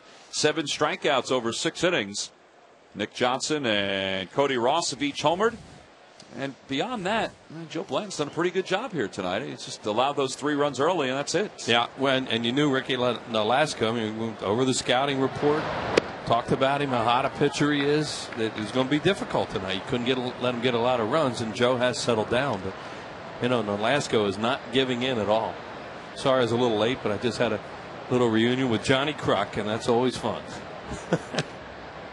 John was laying down his schedule for this weekend. He's a busy man. Yeah, he is. He'll be back here tomorrow. And again, it's a weekend for the alumni here at the ballpark. Not only the Wall of Fame inductions tonight, but that alumni batting challenge this Sunday. That was a great shot you had over there, and all the guys are gathered over there and seeing all the Herbie Ashburn in that group. And there's Dave Hollins. Dave has turned out to be a very good major league scout. Yes, he has. Ricky Jordan. Looked like one of Lefty's sons. Fly ball to right. Ben Francisco there. And John Baker is retired for out number 1. Well, these lucky fans are tonight's Citizens 7. They will each receive a prize pack courtesy of Citizens Bank. Citizens Bank with the most 7-day branches in the Philadelphia area. To find a branch near you, visit citizensbank.com. One away, and Ricky Nolasco is the batter. Ricky Nolasco has got good stuff. Good breaking ball and above average fastball, and he's spotting it tonight. And they had that one shot at him, didn't get anything. And since then, he can strike you out, too.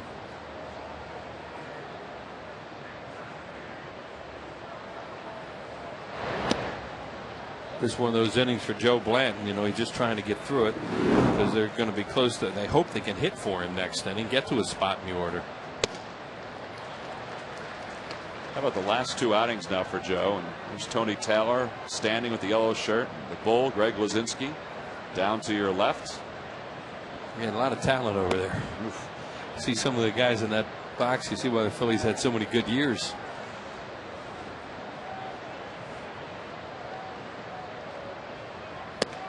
And a called strike 3. Nart had to think about it a little bit. Second out here in the 7th inning. Last thing the Lasky was going to do is complain. Yeah, because he's got some pretty good pitches for himself tonight. 4 strikeouts for Blanton. How about the last 2 outings for Joe? Phillies have scored 2 runs and now 3 runs for Joe. And he's at 103 pitches here in the 7th. Yeah, I mean 3 runs and looks like he's going to pitch 7 innings. You know, that's not so bad for a team that is supposed to be such a good offensive team, and the Phillies are a lot of nights. But you know, they're facing a very good pitcher here tonight. And they still have 9 outs to go.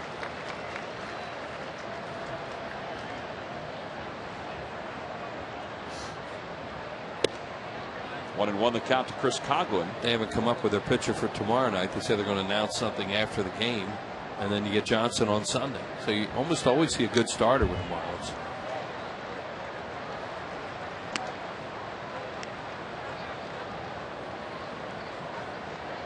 Charlie has watched Joe Blanton allow 7 hits in now 3 consecutive outings. He has gone 7 innings, at least 7 innings, in 5 straight. And all he needs is 1 more out here to make it 6 straight. Well, he was up a little bit in the first couple innings, and they had a misplay in the outfield that cost them a run.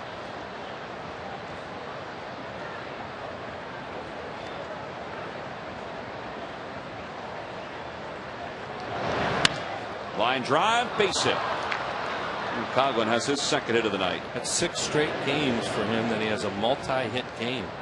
That's pretty impressive. Hey, tomorrow's a big day from 4 until 7 on Citizens Bank Way. It's the Stephen Starr Gary Maddox Barbecue Challenge. That's right. It's hosted by Gary and restaurateur Stephen Starr. Over 50 restaurants, caterers, and barbecue enthusiasts will be there to compete. Admission is free, and all proceeds benefit the Youth Golf and Academics program founded by Gary Maddox. Saw Gary before the ball game out of the Wall of Fame ceremonies. Another great player is here tonight. He looks like he can still play.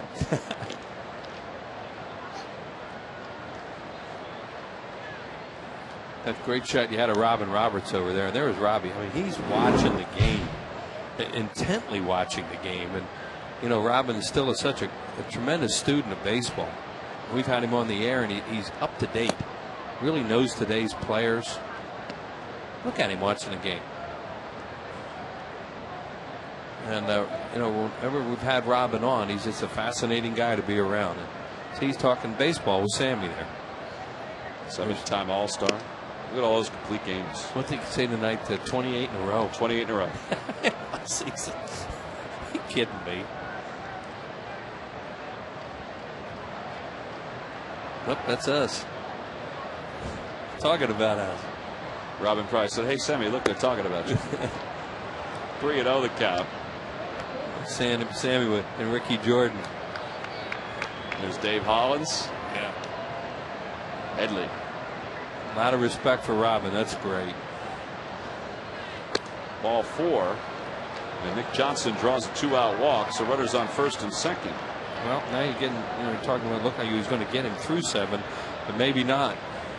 Charlie's up. They're checking to see if everybody's available already in the bullpen. Nick Gilmeyer just took his hat off. That means everybody is ready, and here comes Chuck. Yeah, once he tipped that cap out there, then. So with 2 outs and nobody on base, it looked like Blanton was going to pitch 7, but not able to get through the 7th. So Chan-Ho Park and Scott Air both up and loosening in the bullpen. Both are ready. Hanley Ramirez is due up, so it's probably going to be Chan-Ho Park who will get the call. Charlie has already made his way out to the mound. He hasn't signaled anything yet. He just took the baseball from Joe Blanton. So there's the call to the pen. Joe Blanton's night is done. He goes 6 2/3. He'll give way to Chan-Ho Park.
There's that plaque, that beautiful plaque out in the outfield.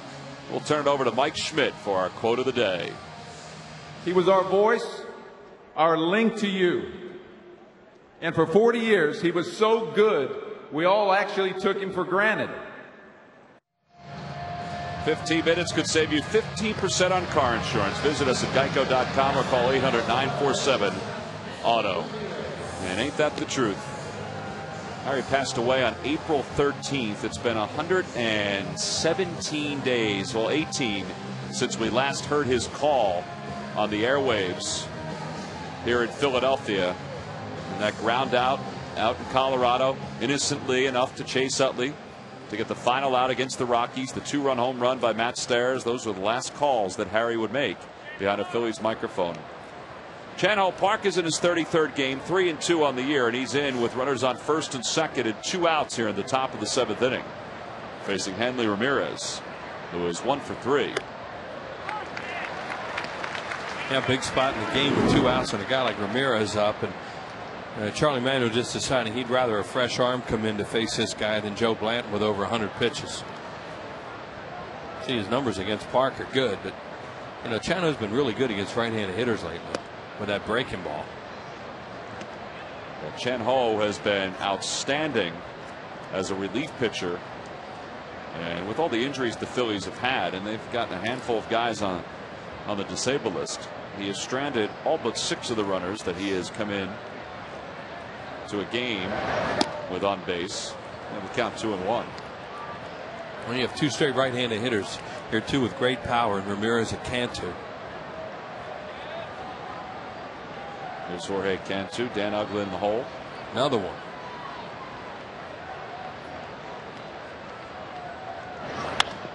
Towards second base, under the glove of Chase Utley, picked up by Francisco, rounding third, heading for him is Coghlan. The throw to the plate on one hop, he is out at home plate.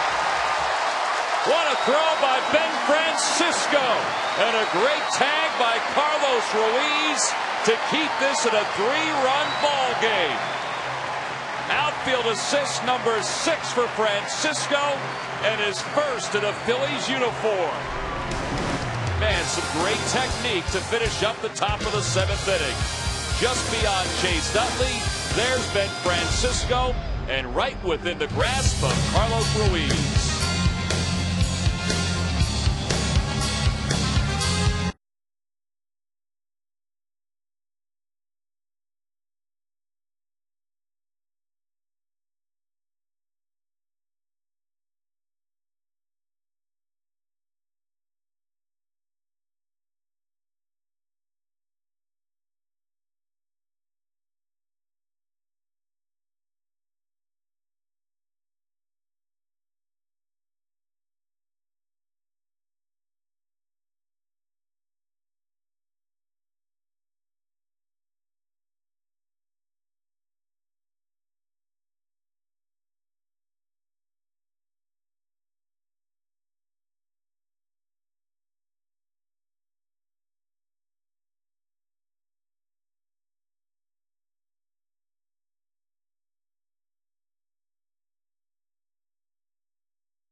And Raul Ibanez will lead things off. What a big play defensively to keep this at a 3-run ball game. To finish up the top of the 7th. Then Francisco. A beautiful one-hop toss to the plate.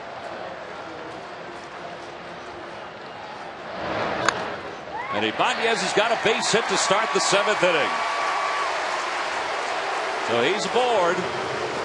And that is only the 3rd hit for the Phillies in tonight's game.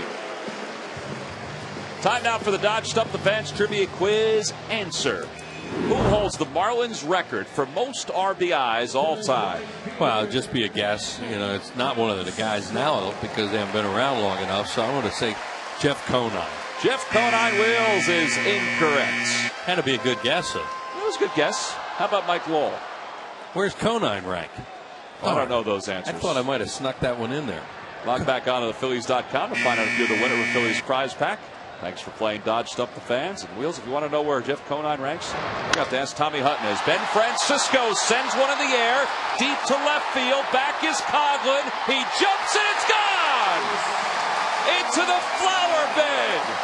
Well, what a 15-minute span for Ben Francisco. He's just made this a one-run game.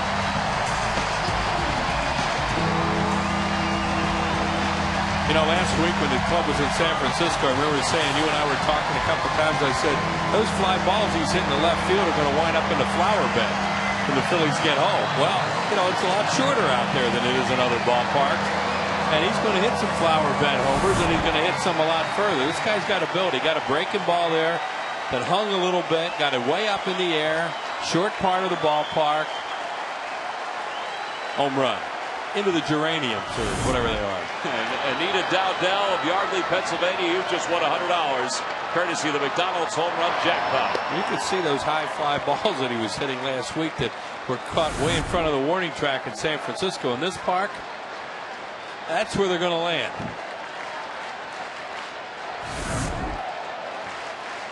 First home run for Francisco in a Phillies uniform, 11th overall. He's a good player. You know, and he's probably a little upset at himself for not knocking in a run earlier when he had a chance with a runner at third, less than 2 out, hit that little pop fly. Phillies didn't score, and now they're in a one-run game. But it looks a lot better than it did a few minutes ago. Does.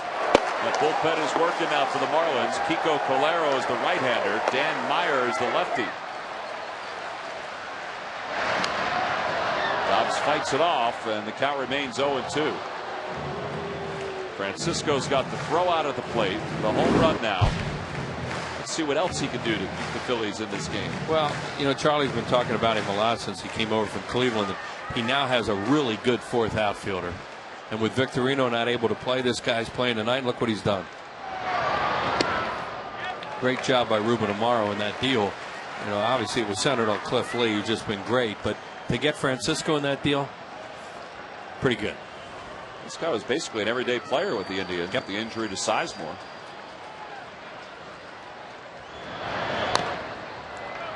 And it remains 1-2. Phillies are trying to put some more distance between themselves and the Florida Marlins.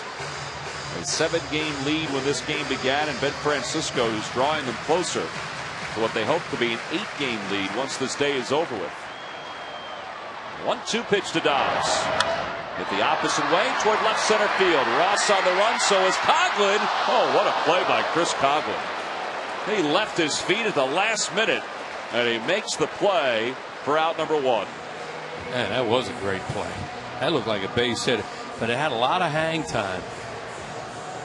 And Coghlan, in that situation, it's a great play, but it's a bad play if he doesn't make it, because then the tying run's at second base, or potentially at second base. It was backed up pretty nicely there by Cody Ross. But you better make the right decision right there, and Ricky Nolasco pretty happy about it. So 1 out. Here's Carlos Ruiz.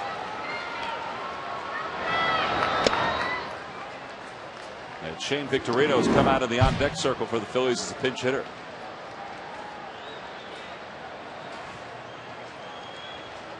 There's Shane.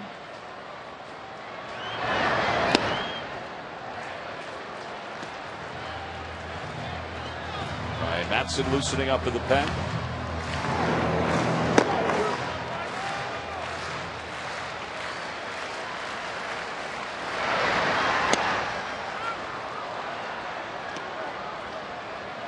Victorino not in the starting lineup tonight because of a sore knee, a sore quad. Ben Francisco in his place has hit a 2-run home run and thrown a guy out at the plate.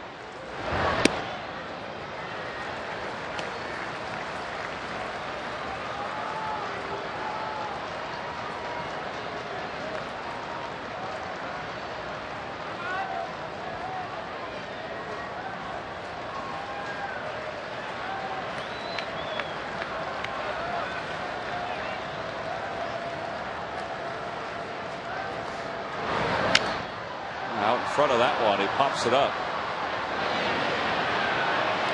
And Victorino will bat with nobody on. Oh, a whole lot going on here at the ballpark tonight.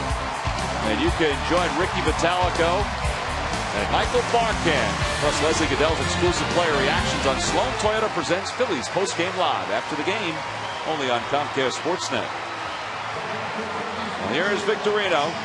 Pinch hitting for Chan Ho Park, whose night is done.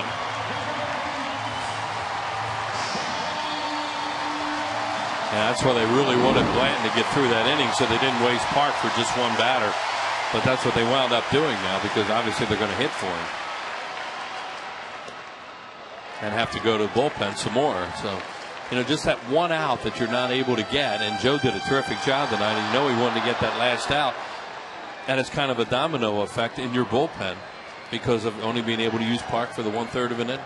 The good news is this Phillies bullpen has not been overused lately. The starters have done such a good job. Ryan Matson has worked, but this is nothing for him. 2-0 the count to Victorino. A lifetime .273 hitter as a pinch hitter. He's 3 for 12 on this homestand so far. He pops that one up. Baker over toward the on-deck circle, and he's 3 for 13. So the inning is over. The Phillies, though, draw closer thanks to a home run by Ben Francisco, his first in the Phillies uniform. That made it 3-2.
Save you 15% or more on your car insurance.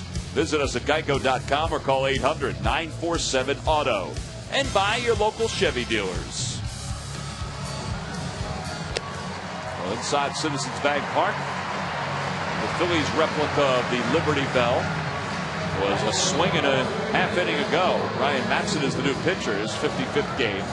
He's 3-4 with a 3.27 ERA.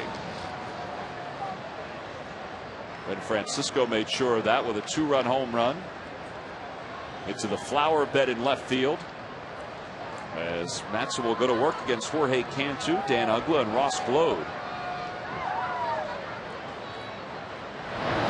And Cantu chops the first pitch foul. They're getting Raniel Pinto up in the bullpen, the left-hander the Phillies see so much, with the top of the order coming up and the left-handed hitters looming. So they're going to get him ready.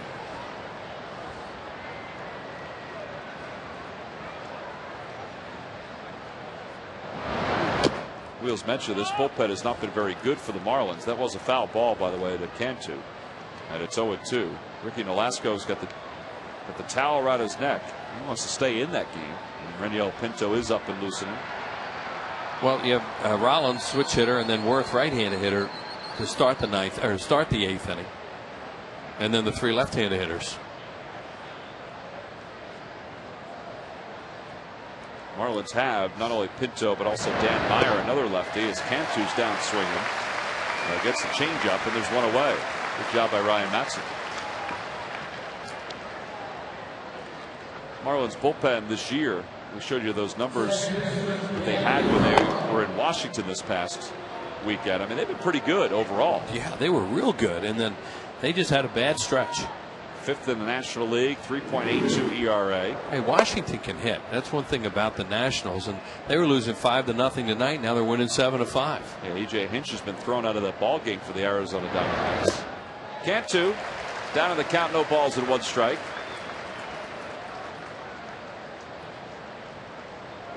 Excuse me, Dan Uggla. Cantu's already been down on strikes. Ugla's 1 for 3, RBI double his first time up. 1-1 to count. Yeah, Uggla hit that ball that kind of fooled Rolly Banez way back in the first inning, and cost the Phillies a run on a rare misplay by him, and they trailed by 1. And they also did not get a runner in from third with less than 2 outs. So you're in a tough 1-run game right now, and you look back on 2 situations could cost you. During the stretch in which the Phillies won 16 of 20, they've done a whole lot right here at this ballpark. They've been playing great at home. 1-2 the count to Uggla. And a little high, 2-2.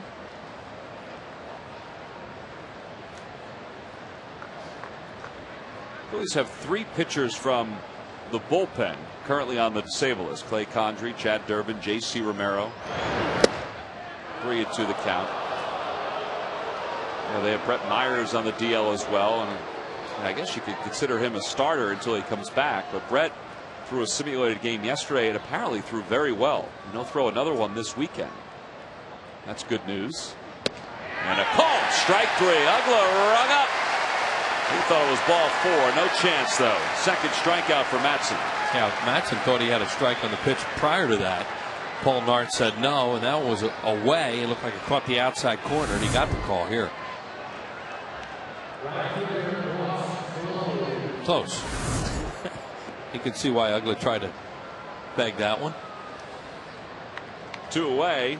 Glode's 0 for 3. He's popped out twice, grounded out. And the count 1 ball and no strikes.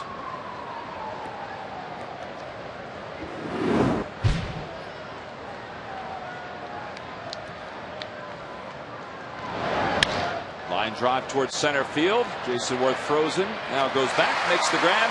A 1-2-3 8th inning for Ryan Matson. Nice job by Matson. We head to the bottom of the 8th. The Phillies trail it by 1.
10 season ticket plan. Just call 215-463-5000 right now, or log on to Phillies.com.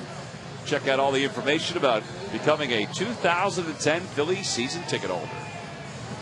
Well, the new right fielder for the Marlins is Jeremy Hermida. Wes Helms comes in to play third base. And the new pitcher is left-hander Reniel Pinto. His 47th game, 3-1, a 2.72 earned run average. Those switches, according to the home plate umpire Paul Nart, are straight up. So no changes in the batting order. Pinto will bat in the 9 spot, which means that he's due up third. And Paul Nart just put his lineup card away. Freddie Gonzalez, Mark Wiley still have theirs out. Ross Glode out of the game. He was in the number 6 spot, and that's where Hermida is supposed to bat. And Wes Helms will bat in the cleanup spot.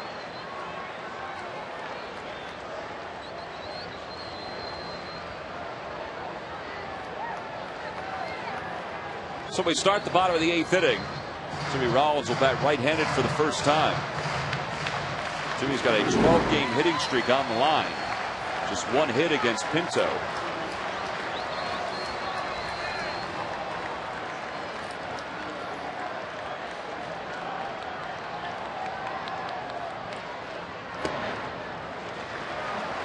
Pinto, Phillies have seen him so much over the years because all their left-handed hitters, and of course Rollins and Victorino switch hitters, they want to turn him around right-handed. Fastball, breaking ball, and a lot of changeups.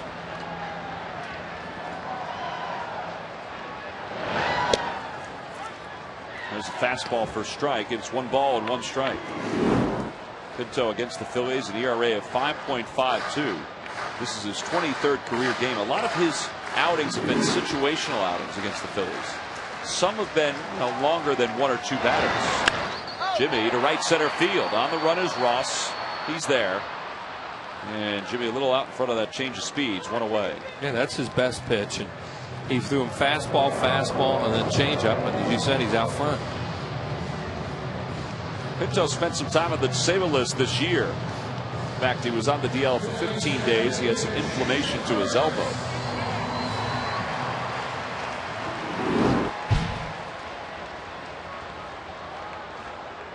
And Jason Worth is the batter.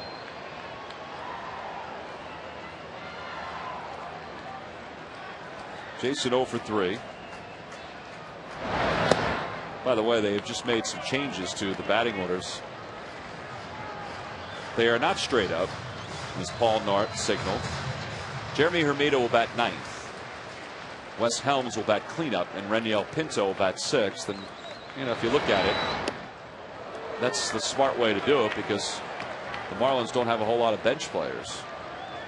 In fact, Josh Johnson was a pinch hitter in yesterday's game for Freddie Gonzalez because they only had 4 guys. Right, and they have Paulino left, who's a backup catcher, and Bonifacio, a switch hitter, is an infielder.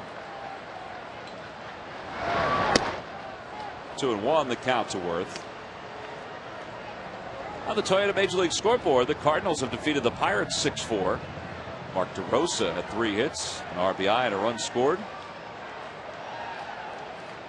Cardinals taking the lead in the Central. Cubs are playing out in Colorado. They were tied coming in. Cubs are trailing the Rockies 3-1 in the 2nd inning.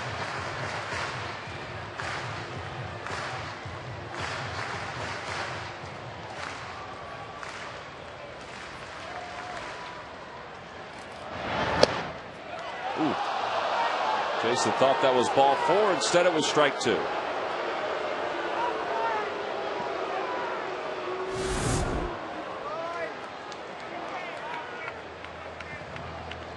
Well, it's close. It's knee high. You see why he was trying to beg that one too, just like Uggla, because they were both close.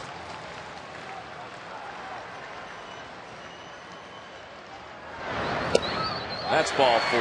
Jason's aboard. Jason has already established a career high in walks. That's his 65th of the season. And Chase Utley is due up. Hey, Monday, September 28th. It's the final week of the regular season here at the ballpark, and the Houston Astros are in town. It is a Hatfield Dollar Dog Night on the 28th. That's the final one this year. All 4 games are at 7:05. You can log on to Phillies.com to make your purchase today. Against the Astros, and On our Toyota Major League scoreboard, the Astros lead the Brewers 3-2 in the bottom of the 6th inning. Chase is 5 for 8 in his career against Pinto. And he'll bat here with 1 out in the 8th. There's a double, a homer, and 3 walks. He has 5 hits and 3 walks off this guy. Ryan Howard's just 2 for 12 with 4 walks and 7 strikeouts. Chase has not faced Pinto this year.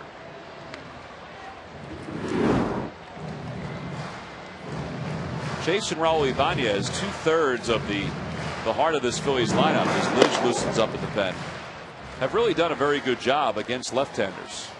Ryan has struggled against lefties this year. But Chase, as you saw, 287 for the season. And Ibanez has 9 home runs this year against lefties.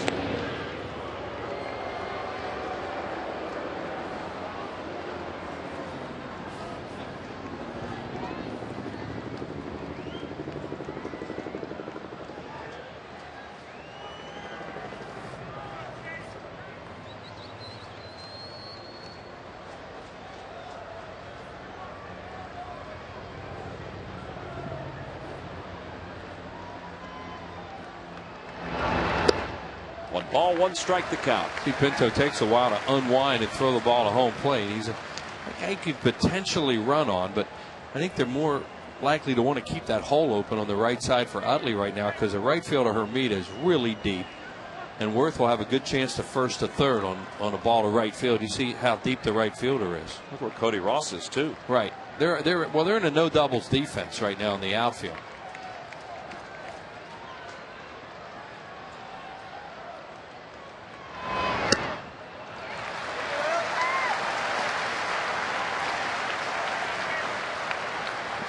Gonzalez laying down some signs for John Baker as Kiko Calero continues to loosen in the pen for the Marlins.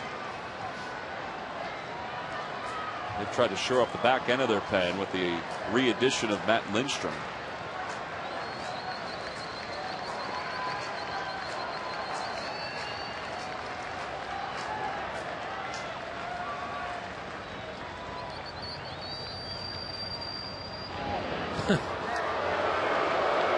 That's a, I know you're over there toss. I just don't want to throw it away. Yeah. I mean, he stepped off and then lobbed it over.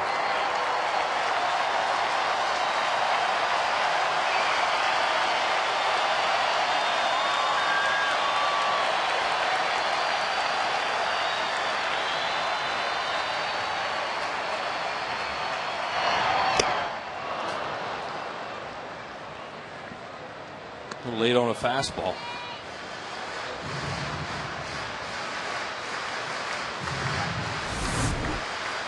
This guy throws a lot of changeups, and Chase had a fastball to hit there and just was a little late.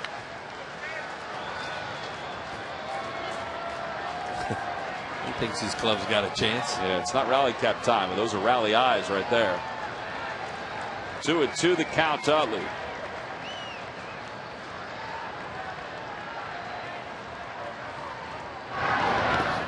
Dirt, 3-2. Big decision here. Do you run? I don't know. Okay, Ryan on deck. Of course, you're worried about striking out into a double play in a left-left situation. See Charlie right there giving a sign to Sam Perlazo and whether or not they're going to let Worth run or not.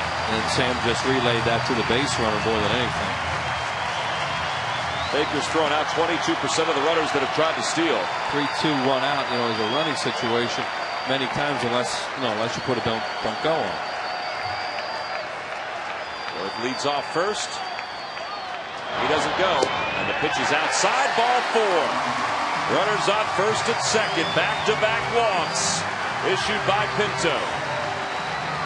Well, talked about how many times Chase Utley has walked against him, and that is number 4. Ryan Howard has walked 4 times off him, but he's only 2 for 12 with 7 strikeouts.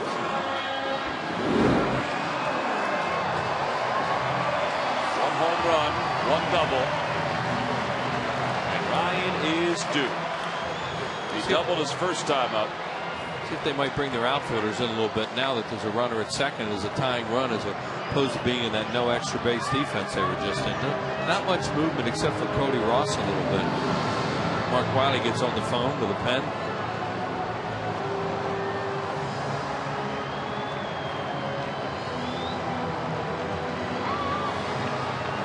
Dan Meyer's going to start loosening it up as well. He's another lefty. He'll join Kiko Calero. Ryan's last home run came on the 27th of July against the Diamondbacks. Here, he's just looking for a base hit. Right. The worst thing about stealing third, and they're watching it. 1 ball, no strikes, the count to Ryan. You saw 2 looks there by Pinto. He gave him 1 quick one and then 1 slower one just to stop it. But you don't steal third here unless you've got it dead to right. Look at Robbie still watching the game. Robin Roberts. It's an important part of this game. 1 turn. 1-1 the count. The ball went up toward where Robbie's sitting too. Yeah, it did. Oh, that sweet area where they are, that box area where the guys are sitting.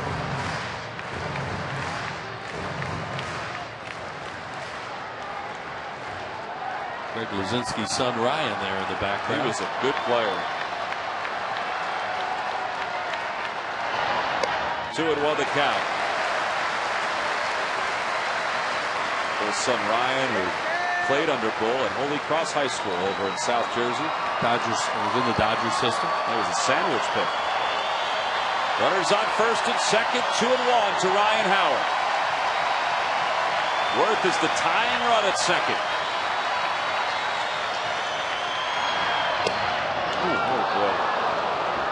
Change up a little high, but on the outside corner, and it's 2-2.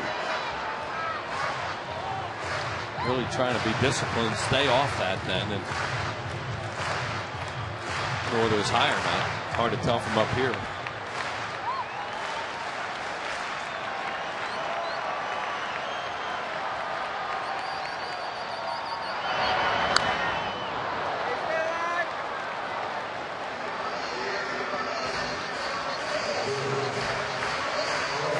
That's a fastball.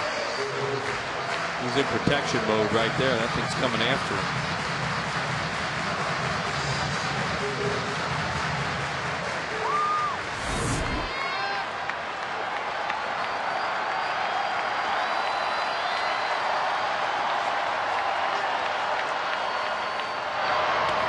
Ryan's down on strikes, and there's the second out. Third time he has struck out this evening. 2 away. Throw him a slider there. Gave him his whole repertoire. Fastballs, changeups, sliders. Here's the sequence. Fastball. Another fastball fouled off. Away with a fastball. And that's the changeup that was called a strike. That's a key pitch of the at-bat. Fastball fouled away. And then the pitch against him out to break the ball in the dirt. So 2 outs. Here's Ibanez. Raul's got a base hit tonight. That one's up and in. 1 ball, no strikes. In fact, he's got 2 hits tonight.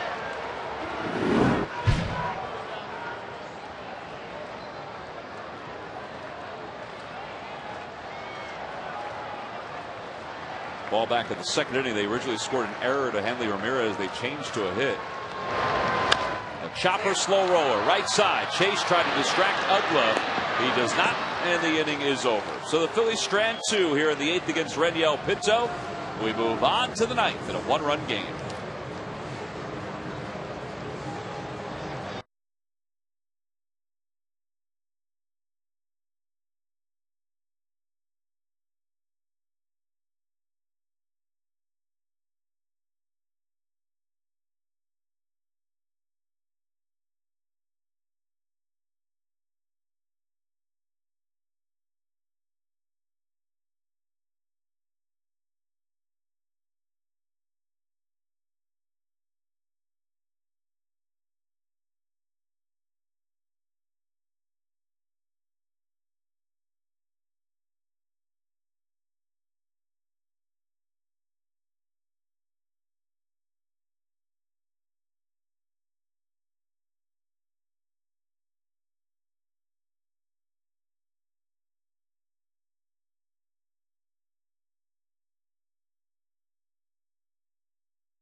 Phillies night at the movies. The Fanatic will be there. Ticket cost is $12. Limited quantities are available. You can log on to Phillies.com. Make your purchase today. Our WB Mason delivery of the ball game. Well, so far it's Cody Ross's home run. Carrying a fastball, and he hit it out to deep left center field. That made it 3-0. And right now, that's our WB Mason delivery of the game, and that is the run that's standing up for the Marlins as we go to the 9th inning. And Cody Ross will lead it off against Ryan Matson. The Phillies are down 1 thanks to a 2-run home run by Ben Francisco. That he launched it to the petunias in left field. Mike Buchholder, the Phillies head groundskeeper, has done a great job with this field, and they've done a great job with those petunias out there as well. There they are. Yeah. Beautiful, huh? 1-1 the count to Cody Ross. I'm sure he appreciated Raul Ibanez replacing that divot that he took out early in the game.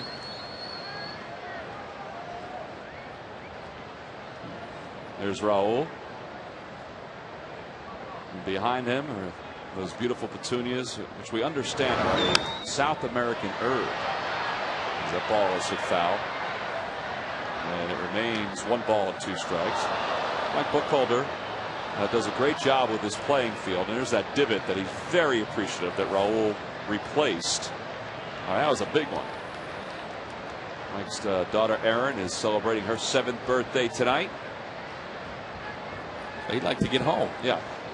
He'd like to get home and present her with a Phillies victory, though. Oh, beautiful changeup. Boy, Matson's changeup has been really good tonight. Yeah, he was a strikeout pitcher yesterday, and he's back to striking them out again tonight. Well, that may be it for him. This last changeup that you'll see here to Cody Ross could be his final pitch of the night. There it is. Yeah, we got Amrita coming up next. They want to go left here. So Scott Ayer is going to come on. Couple lefties are due up for the Marlins with 1 out here in the 9th.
One of Harry's great calls was Jim Thome's home run here at Citizens Bank Park, his 400th of his career. And how about what Thome has done since that 400th home run? He's headed towards 600 home runs right now for the Chicago White Sox. Had another multi-home run day the other day, and he's got 561. That was a rainy night, and I'm not sure who was spinning more. If it was Jim around the bases or his daughter in his wife's arms. Yeah. They had a long rain delay right after that home run. Well, John Baker's the batter against Scott Ayer.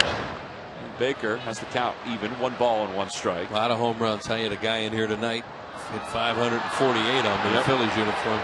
great Mike Schmidt, who did a terrific job tonight on the field. Well, and again, if you missed it, the Wall of Fame ceremonies tonight, we weren't sure who thought about the idea of having Harry introduce all of the members of the Wall of Fame who were here. You know, Steve Carlton, Jim Bunning, Robin Roberts. As that one is hit toward left center field. Ibanez on the run. He's not going to get there. It's off the wall. Worth plays it on one hop. His throw to second, not in time. And Baker's in with a headfirst slide. Anyway, we understand it was Larry Shank, Philly's longtime PR man, and video Dan Stevenson, who came up with the idea of having Harry introduce all of the members of the Wall of Fame who were here as they walked out onto the field, and they edited all of his announcements together seamlessly. Yeah, it was great. Great job. They'll bring Scott Air in here, one left-hander in the bullpen to try a couple of left-handed matchups, Baker and Hermida, and the first one hasn't worked out so well. Hermida batting for the first time. Just don't want to give up another run here. You want to keep this to one. They've got Nunez up in the bullpen, hard-throwing right-hander to come in and try and close the game for them. And you like to keep it to one, put a lot of pressure on him. And Nunez is closing. They have Matt Lindstrom available too. He was their closer.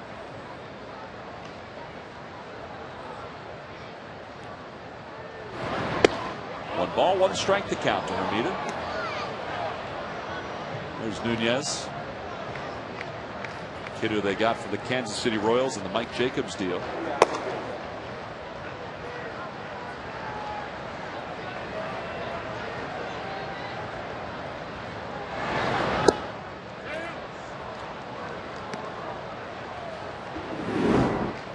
For 5 against Scott Air is Jeremy Hermida with 3 strikeouts. Starting staff has been so good that Scott Air and the rest of the guys in the bullpen really haven't worked that much. Off the end of the bat, a flare to right center. Francisco's there. And Baker's back to second base.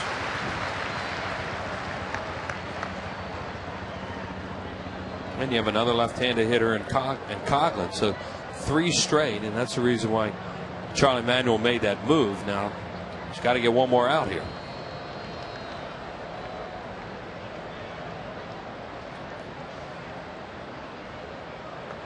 Carlos out to the mound. Maybe a quick scouting report on what Coghlan's done tonight. He's got a couple base hits. You have Nick Johnson to follow, 4 straight left-handed hitters, and then Tyler Walker's up in case you need him for Ramirez. By the way, Chad Durbin tonight did pitch in an abbreviated rain-short game down in Clearwater. Pitched 2 scoreless innings, allowed a couple base hits, so it's back-to-back days for Chad.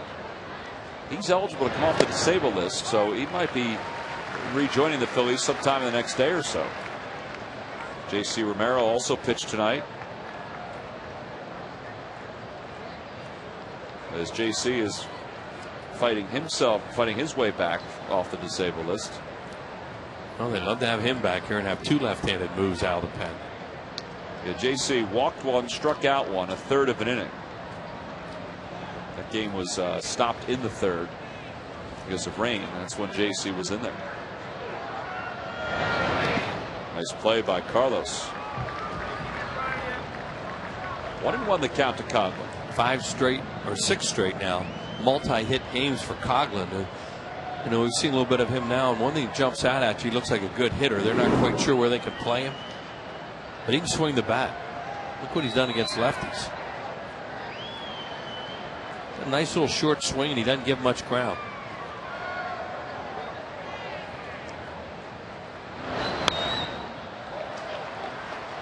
Looks like a guy who'll give in with 2 strikes too. In fact, they're playing him even more now. Worth has moved over towards left center field with 2 strikes. Because he doesn't look like he tries to pull everything. Now they're going to talk about where they want to go with him, whether they want to go out there knowing that he might dive and hit a ball that way, or whether they want to try and come back in again like they just did.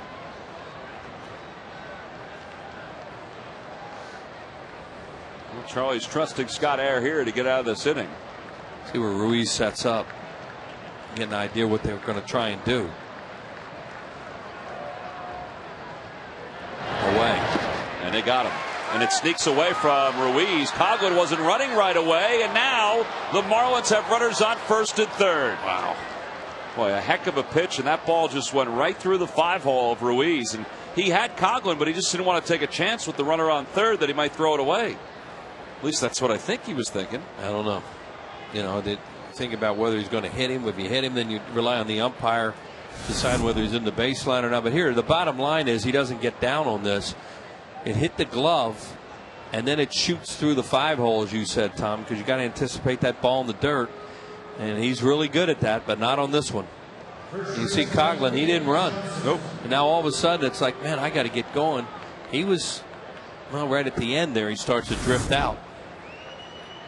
Well, now Nick Johnson, a better hitter, and he takes one for a strike. Been a game of mistakes tonight for the Phillies, and another potential mistake here to get him. Johnson 3 for 16 against Scott Air. Baker's on third. Coughlin's on first. And time is called.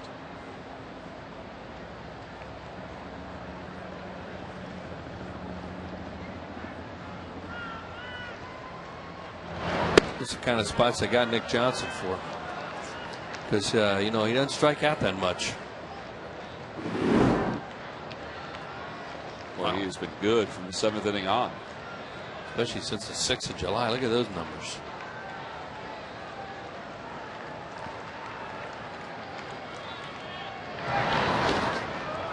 Gets away from Ruiz. It's going to allow Coughlin to go to second. Second wild pitch of the inning now for Air. Yeah, well, that takes a force away. That does put more pressure, of course, on the infielders. It's another breaking ball in the dirt, and that hit his glove again and bounced away. And that's what Ruiz has been so good on. That it's just surprising when you see that. It's not that that's easy to do, but he makes it look easy.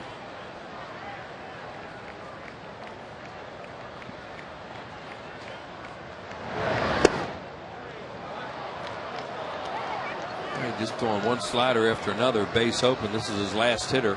Walker will come in to pitch to Ramirez if he loses him. And Nick Johnson's smart. I mean, he knows what he's doing with him. He's throwing him non-strikes to see if he'll chase. Ball 4. The bases are loaded. And he didn't chase. So Charlie's going to head back out to the mound, and that's going to be it for Scott Air.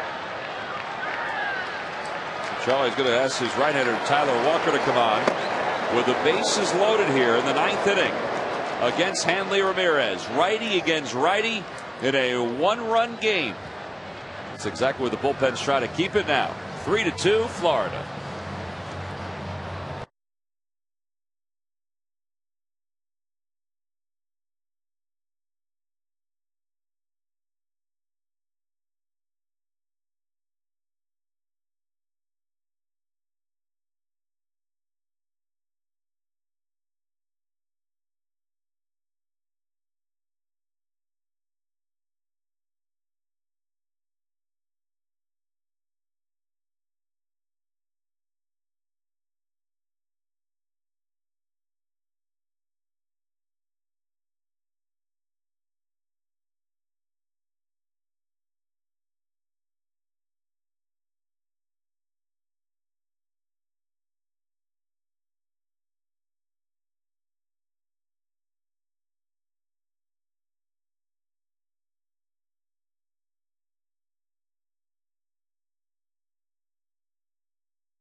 And Jim Johnson. That's after the game on Sports Night, only on Comcast Sportsnet. And this game will also encore on Comcast, on the Comcast network at 10:30 tonight and tomorrow afternoon at 12:30 p.m. Eastern Time. Well, we got a pickle going on here at the ballpark. Tyler Walker's coming in with the bases loaded to the top of the ninth inning to face a guy that he's never faced before.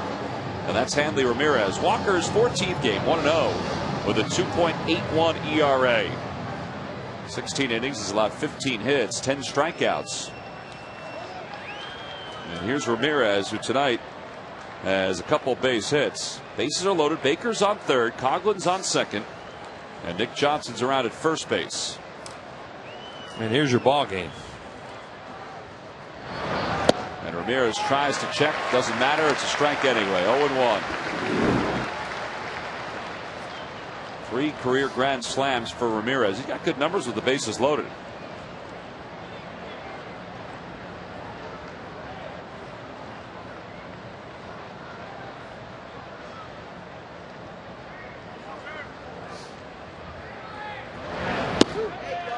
Won the count.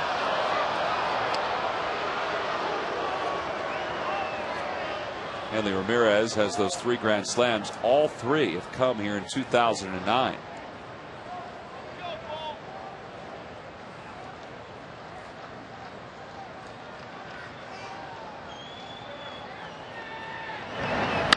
Pulls it toward third and hits the batter in foul territory. Yep.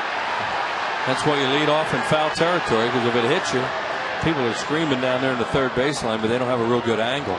But that hit Baker, and he was in foul territory. It's a good call. I said hit the batter, of course, hit the base runner in foul territory. Here it comes, and you see where he is. He's in foul ground. Always want to take that lead in foul territory, and that's why. So rare to see that happen. Right off his foot. Paul Schreiber was there to make the call. So was the home plate umpire Paul Nart. 1-2 the count to Ramirez. With the bases loaded here in the top of the ninth inning. Phillies trail it by 1. Got him! Oh, what a pitch by Tyler Walker. It was a slider and Ramirez could not grab it. Tyler Walker comes on with the bases loaded, and he'll lead to a standing ovation as Ben Francisco will lead it off in the bottom of the ninth.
On ball game here.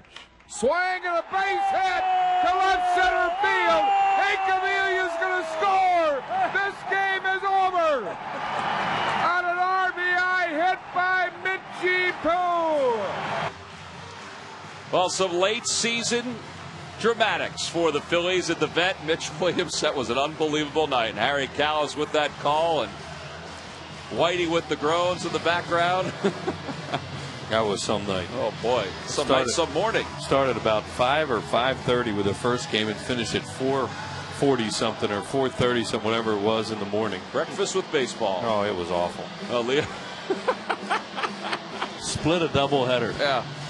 Leo Nunez, the new pitcher for the Marlins. 53rd game for him. 3-4 with 9 saves and a 3.94 ERA. And he'll face Ben Francisco. Nunez has saved 7 consecutive games for the Marlins. Francisco's already homered tonight. And the count, no balls and 1 strike. Nunez throws hard, and he has a real good changeup. A little breaking ball too, but he's fastball changeup.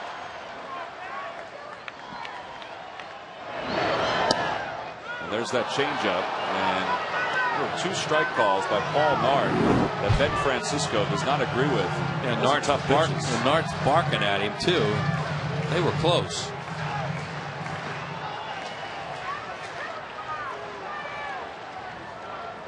Unfortunately, if this is close, he better be swinging. Well, he's swinging, and he's down on strikes for out number 1. And 1 away. So 1 out now for Greg Dobbs here at the bottom of the ninth. Yeah, this pitch is probably a ball, and it is a ball, but you don't know.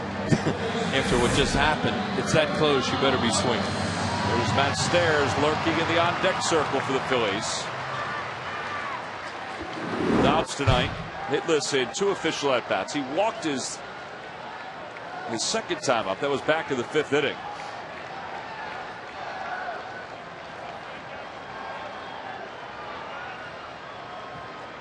Dobbs 1 for 2 against Nunez this year.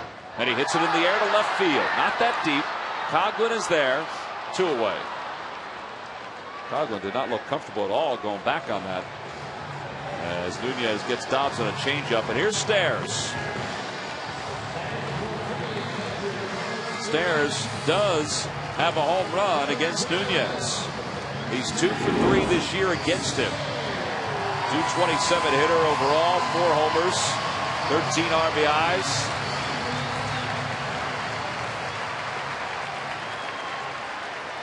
Sign, ring my bell and ring that Liberty bell, huh?